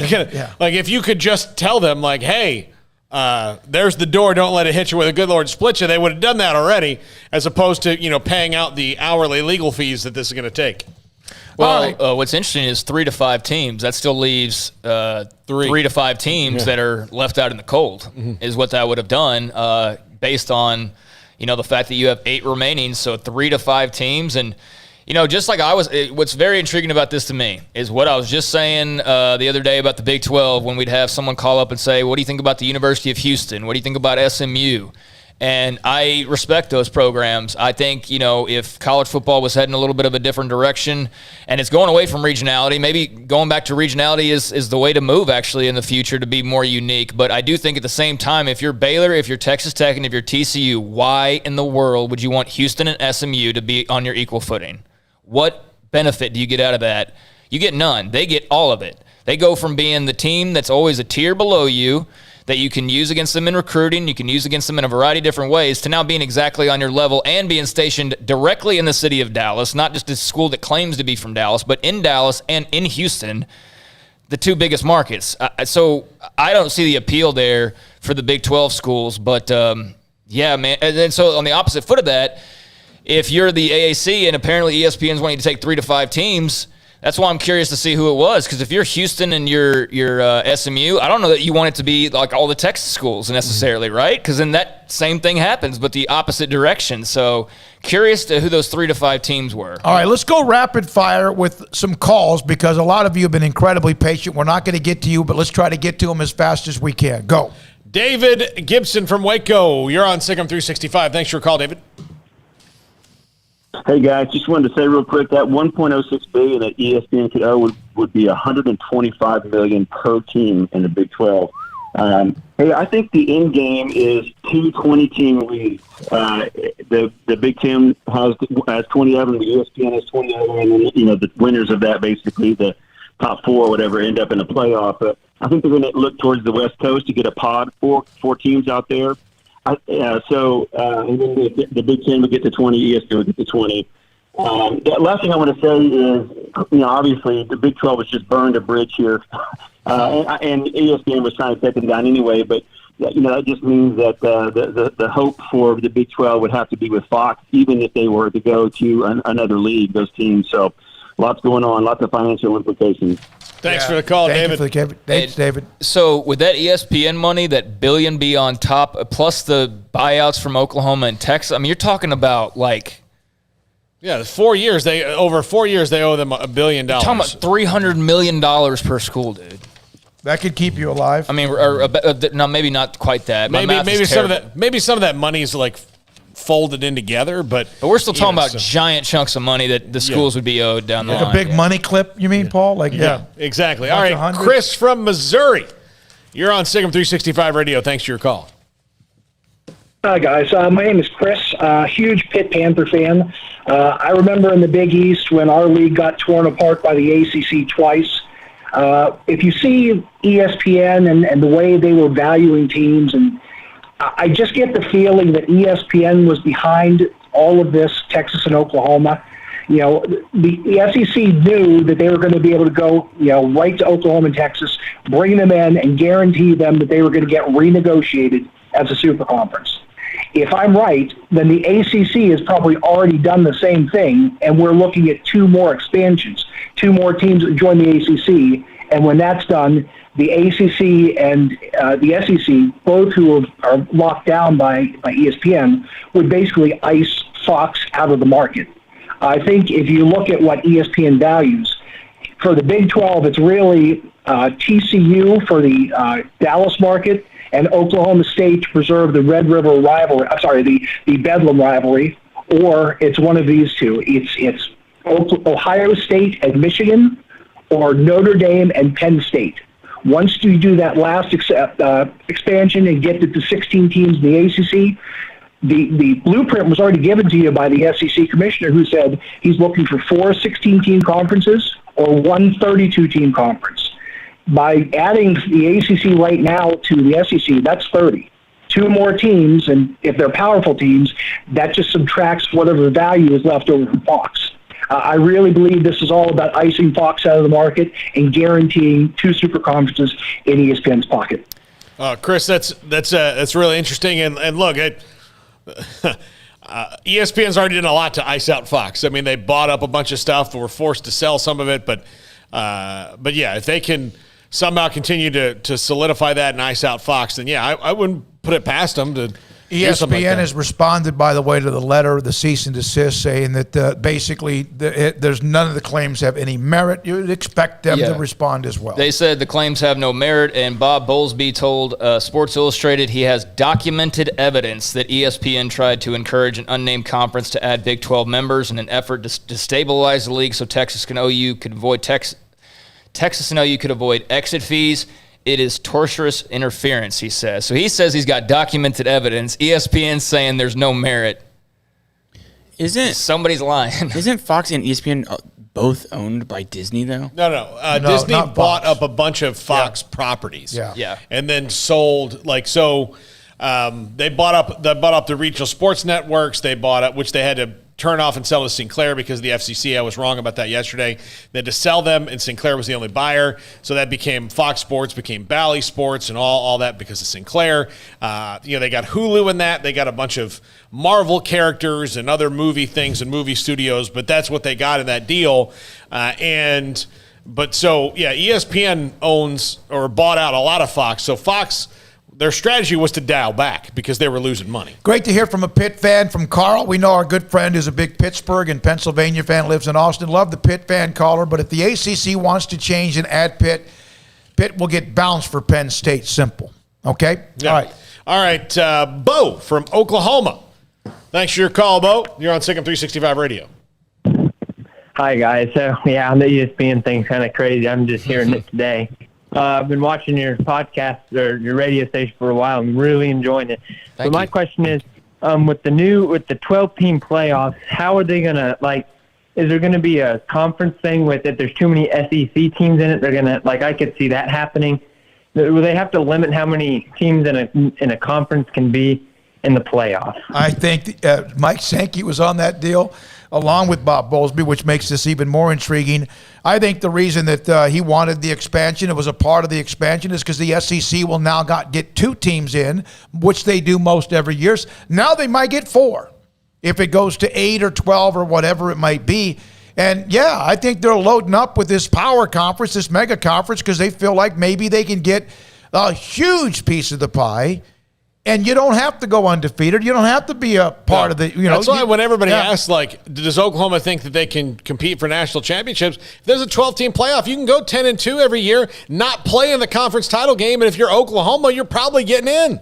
Yeah, Fox is a partner with the Big Ten Network. Mm-hmm. They have a connection with Big 12, is that correct? Mm-hmm. Fox, Yeah, and so that's from David. Where all the Big 12 games are for the most part is Fox. But, Fox is also the reason we were yesterday talking about the theories that were floating out there about the Pac-12 and the Big 10 scheduling alliance, or even someone so far as to suggest that there was a possibility that the Big 10 could be in, buyer's mode or trying to somehow work out a way to bring the top 6 brands from the Pac-12 into a super conference with the Big Ten. There was that flying around all day yesterday, and I haven't heard much about it today. But the bottom line with that story that connects it all is that Fox is now looking at ESPN and the moves they're making and going, we better do something. They have some brands, but they're also looking at this super conference forming, and I would be interested to hear what Fox's perspective is on all of this. And we do have to make mention, our pick caller a second ago, ESPN's been there, done this before with the Big East. It's not beyond them to have dipped their hands into making pieces move around a little bit. So I would not put it past them in any way, shape, or form. From the 3-2-1, you guys expand your football discussion to include more teams from the ACC. You will explode. If you could only understand, since this time a week ago, what has happened since about 2:30 Central on Wednesday. We are so thrilled that so many of you have found us, and we've found you, and here we go. Back to the calls. Right. Jake in Oklahoma, thanks for calling SicEm365 Radio. Hello. What's up, Jake? Yes, I was calling to ask, do you think Oklahoma State and the other Big 12 schools would find success if they moved to different conferences? Like if Oklahoma State, Iowa State, and West Virginia went to the Big Ten or ACC, do you think they would be second tier in those conferences, or do you think they'd actually be able to compete and actually help that conference and make them some money? I think, again, Jake, I always believe that any school, I've seen it here. When I got here 16 years ago almost, Baylor in football was absolutely putrid, and they had been for 15 years. And you have the right hires and the right people, and you get the right coach, anybody can win. And you get the right people in the athletic department, the right leadership, and Baylor's had that through 2 athletic directors to varying degrees, with Ian McCaw and then now with Mac Rhodes, who's made them, who's taken the ground that Ian McCaw built and built it up so big that seriously I never thought I would see it. So I think, you might struggle to find your footing in a new landscape. For example, I know Nebraska hasn't been successful in the Big Ten, but the reason they haven't been successful in the Big Ten isn't that the University of Nebraska isn't as viable anymore as it used to be. They've just had bad leadership. Bottom line. So if they got good leadership again, then they would be fine. Yeah, there was a time not that long ago, to Paul's point, where people never would have thought that Baylor could win a Big 12 title, and they won 2 of them. And probably would have gone on to win many more if not for, a horrific scandal, obviously. But they were able to find success, and all it was the right AD and the right head coach. And then finding an RG3 and, a couple other guys that could, build around. And so, yeah, it can be done anywhere. Obviously, though, it depends on where the program is currently and what exactly are they walking into. Because if Texas was way down right now and they joined in the SEC, I'd say, well, I think they eventually can compete. It's just going to take a while. But, like West Virginia joining the Pac-12, I think they'd probably, compete pretty well right away. I think most would probably compete pretty well right away. It depends on where they are in the current state and what exactly they're walking into. All right, one more call, then a break, and then Paul's top 5. All right. One more? Yeah, let's go to Charles in Pennsylvania. Charlie in Pennsylvania. Hey, how you doing, guys? Just so you know my demographic, 65 years old. I've been a college football fanatic my whole life. My dad graduated Michigan in 51, so I've been afflicted with the Wolverines my whole life. I got to tell you, this is all about the culture of Disney and the greed that they promote, and ESPN having to have it all. This same mentality pervaded my industry. They put 300 companies out of business, reduced it to 3. It's about monopolistic greed, and this is all about money, and the fans are the ones who are going to lose. The fans, the good fans of Texas and OU, are going to be just like Nebraska. I put this in a memo to you. Nebraska, it's not that they can't compete in the Big Ten, but all of a sudden they're coming up against schools that play a similar kind of physical game as them, and they're not that special anymore. In the Big 12, that was their bailiwick. That was their deal. Okay? And so this is going to diminish. And in the end, by the way, when these other conferences are diminished or destroyed, who's going to play who?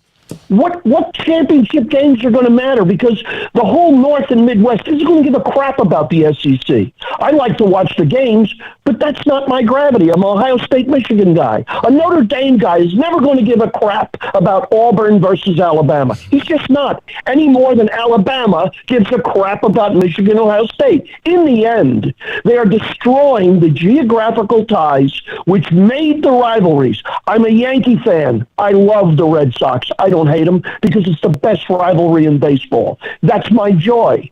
You're going to destroy these wonderful OU and Nebraska. That hurt Nebraska, losing that rivalry game. Yeah. I think the team went through an existential funk. Coming into the Big Ten. Existentially, who were they anymore? You lose your identity. You lose your culture. You got nothing. And now they're doing it to the whole damn NCAA. By the way, it's because the NCAA are perverted abrogators of their responsibility from day one. And now we've turned this into another professional league. And it's a sad day. It's a sad day. We hear your passion. We appreciate your passion. The one difference between Oklahoma, Texas leaving compared to Nebraska is they have the recruiting base in the South. Nebraska lost part of that when they left the Big 12. I will tell you this, Charlie. I love your passion. It. I love what you said about monopolistic. Like, you are dead on, buddy. I agree with everything that you just said. Yeah. I agree with everything that you just said. It is just the state of our country. You know, it's just it's money, and that's, we were capitalists. I mean, that's what it is. But it's not pure capital. It's not. It's not. Right. It's cronyism is what it turns into. Yeah, you're right. We can go down and get real deep into that. But no, absolutely. I couldn't agree with you more. I think, it sounds exciting. And I was kind of saying this in a way a second ago.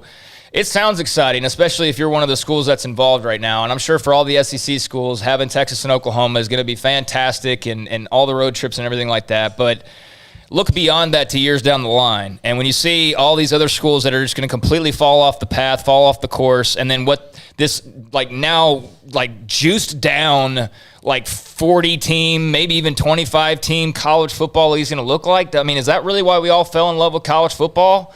Because of just the best teams always playing each other?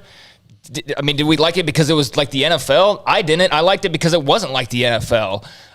So I'm with you, man, on everything you said. I think long term, there's going to be this initial burst of this is awesome and all that. But I think for college football, and you think it's not just the SEC schools or the Big 12 schools, it's the AAC, it's the Big East, it's all these. all over the country, and they're trying to make it in just a pocket of the country. And it's not get off my lawn, old man, because he's not old. I am, but I agree with that part. Yeah. I agree with you. All right, we have Paul's top 5 right now. This is Paul Catalina's Top 5 at 5:55. All right, now, brought to you by Slap6 Comedy Club. Get your tickets, slap6comedy.com. Look, they've got karaoke tonight.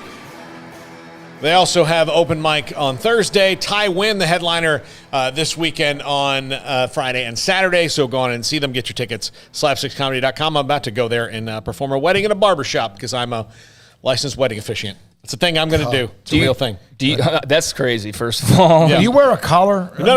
Okay, all right. Yeah. You've changed, Paul. But can I mention one more Bullsby update before we get into this? Okay, so this is from Ross Dellinger, and this is just imperative to right now. Bullsby on Oklahoma and Texas, they acted the part of happy members. Had we been aware of some grievances, we would have attempted to address it. I'm sure they'll try to get out of the exit fee and the grant of rights, which I don't think they were always acting like happy members. I think that's false. But after learning of the report, Bullsby reached out to Texas and OU officials who told him this is only exploratory and a long-term process. Bullsby said, in light of the SEC president's meeting tomorrow, funny thing happened to that long-term process. There's so much more to dig into. We didn't even get into Aaron Rodgers. No, man. Simone Biles. Ed Orgeron's comment about the NILs, but we got to move on because we're out of time. Paul? Yeah. All right. Top 5 schools the Big 12 could add, and this is my estimation. And again, you're going to milk this for 35 years, aren't you? And it's good. Well, I mean, look, right now I've got to lean into what we're doing. You're about to get 1,000 million hits. Yeah, good. All right, top 5 that they could add that I think would be good. And like some of this has nothing to do with TV market. I just think Are these realistic? Yeah, they're realistic. Okay, good. Oh, realistic. Right. I'm not saying they should add Notre Dame. No, I don't live in that world. I ride a car to work, not a unicorn. All right, number 5, Tulsa. Here's the deal. Tulsa's a nice sized media market, even though it's in Oklahoma. They're pretty good at times. You're not selling me so far. But I don't know, I like Tulsa, and maybe it's just because I like Philip Montgomery. Even if they're in Oklahoma, I think right there you lost a few people, but okay. We love Philip Montgomery and Tulsa and all that, but I wasn't expecting them.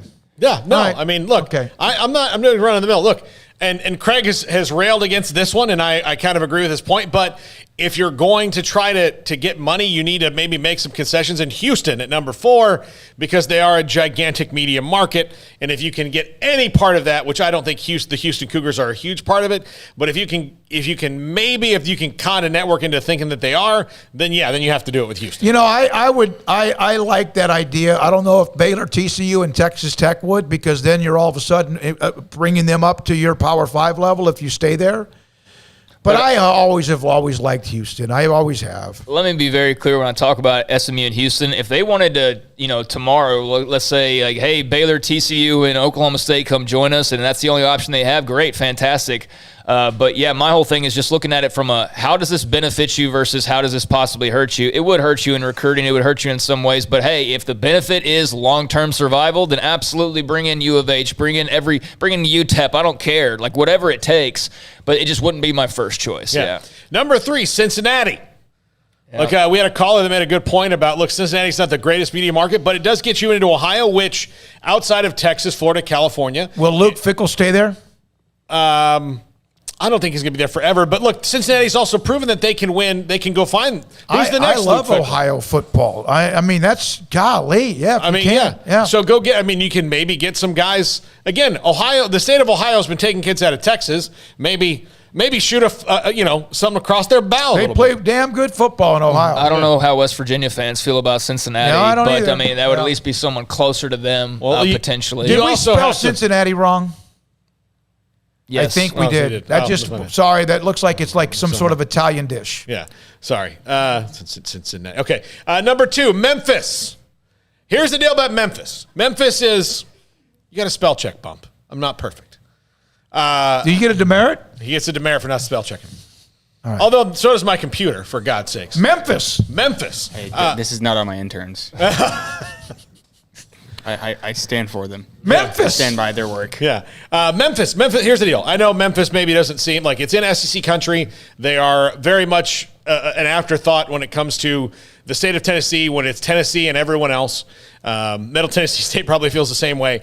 But Memphis also comes with it a major sponsor, and that is FedEx. FedEx, even 4 years ago when Memphis could join the Big 12, FedEx was like, hey. I would have, I want, and I would think that'd be a nice little pop. I do, Memphis. Yeah. I really, really do. And they, by the way, they're pretty damn good at times. Yeah. All right, number one. Do they have 3 running backs in the NFL, Memphis? Yeah. Okay. Number one, UCF, I believe, is now the largest college in the country. And Orlando, not too shabby a media market. You get into Florida. You don't have to bring USF with them unless you don't want to. And again, it's a gigantic, massive school, and you're building an alumni fan base. And that's what you have to kind of run against with schools like Ohio State, Michigan, Texas, Oklahoma, Florida. I mean, they have these gigantic alumni bases. Well, go get you a school with a huge alumni base. Are they bigger than the University of Phoenix? I see them do a lot of commercials. Well, one's online and one's pretty much on campus. They got like 50,000 students, so yeah, just a slight difference there. Although the University of Phoenix, and we had the DeVry suggestion earlier, maybe they start to look at Big 12 membership. I don't know. But, those are the schools that are, Tulsa's a little bit more of a wild card. I haven't heard them mentioned much, but the other 4, they're constantly mentioned in regards to the Big 12 and potential expansion. So we have a lot of friends at Tulsa. It makes sense. Yeah. I just, I don't know what the stuff that's just happened over the last hour throws everything for a loop, quite honestly. No one knows now what the next thing is, because this went from looking like foregone conclusion that the Big 12 is just going to wait it out, and OU and Texas will probably pay their fees and move on. And now with this new stuff from Bullsby, man, this is turning everything for a loop now, because now you've got straight up Big 12 versus the ESPN, and we'll see lawyers, and this will see litigation, and man, who knows what the Wouldn't you love to have people's holds. Text messages right now? Here's from the 321. UCF now is number 1 Orlando market, took over Florida 2 years ago. Oh. Yeah, they're growing fast, man. They really are. And I think they'd be an attractive option. I don't know, again, what goes all into those details. I'm not sure what their TV ratings are like and everything, but I'm sure they're comparable with the remaining 8. It gets you into Florida recruiting. Yeah, it does. Can they send some of their wins under Scott Frost to Lincoln, please, and not just the coach? All right. Calls from 12 to 15 different states. So much to get into. Tomorrow we'll chew this back up, because God knows what happens between now and then. Thanks to Max Olson. Thanks to Aaron Lockett. Thanks to, as well, oh, my God, I just went blank on Max Olson. Brian Estridge, who covers TCU. For Marquise and Emma. For Hayden. And also Armstrong Sims. For Paul and Craig, I'm David Smoak. We can't thank you enough. Let's keep doing this tomorrow at 3. And I will return text messages on the text line for as long as I can tonight and tomorrow. Some guy in like Pittsburgh's going to get a random text at 11:15 Hey, what's tonight. up? Go Panthers. I agree with your point. Good night. SicEm365 Radio.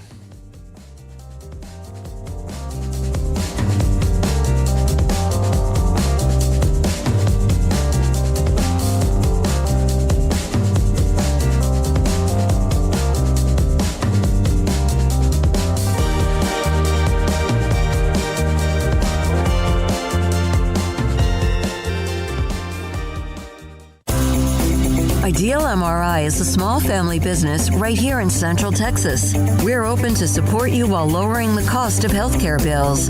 When you need an MRI, ask your doctor for an Ideal MRI. Visit us at idealmri.com or call us at 833-IDEAL-MRI. Stepping into the boots of a U.S. Army officer can add confidence and leadership skills to your son or daughter's career path. See all the things they can achieve in our boots at GoArmy.com. U.S. Army Waco Recruiting Company, 254-598-8131 or 254-776-1543. Texas Farm Bureau Insurance has been proudly serving Texans across the state for over 60 years. Call 254-772-8090 to find an agent who will provide a free review of your auto, home, and life coverage.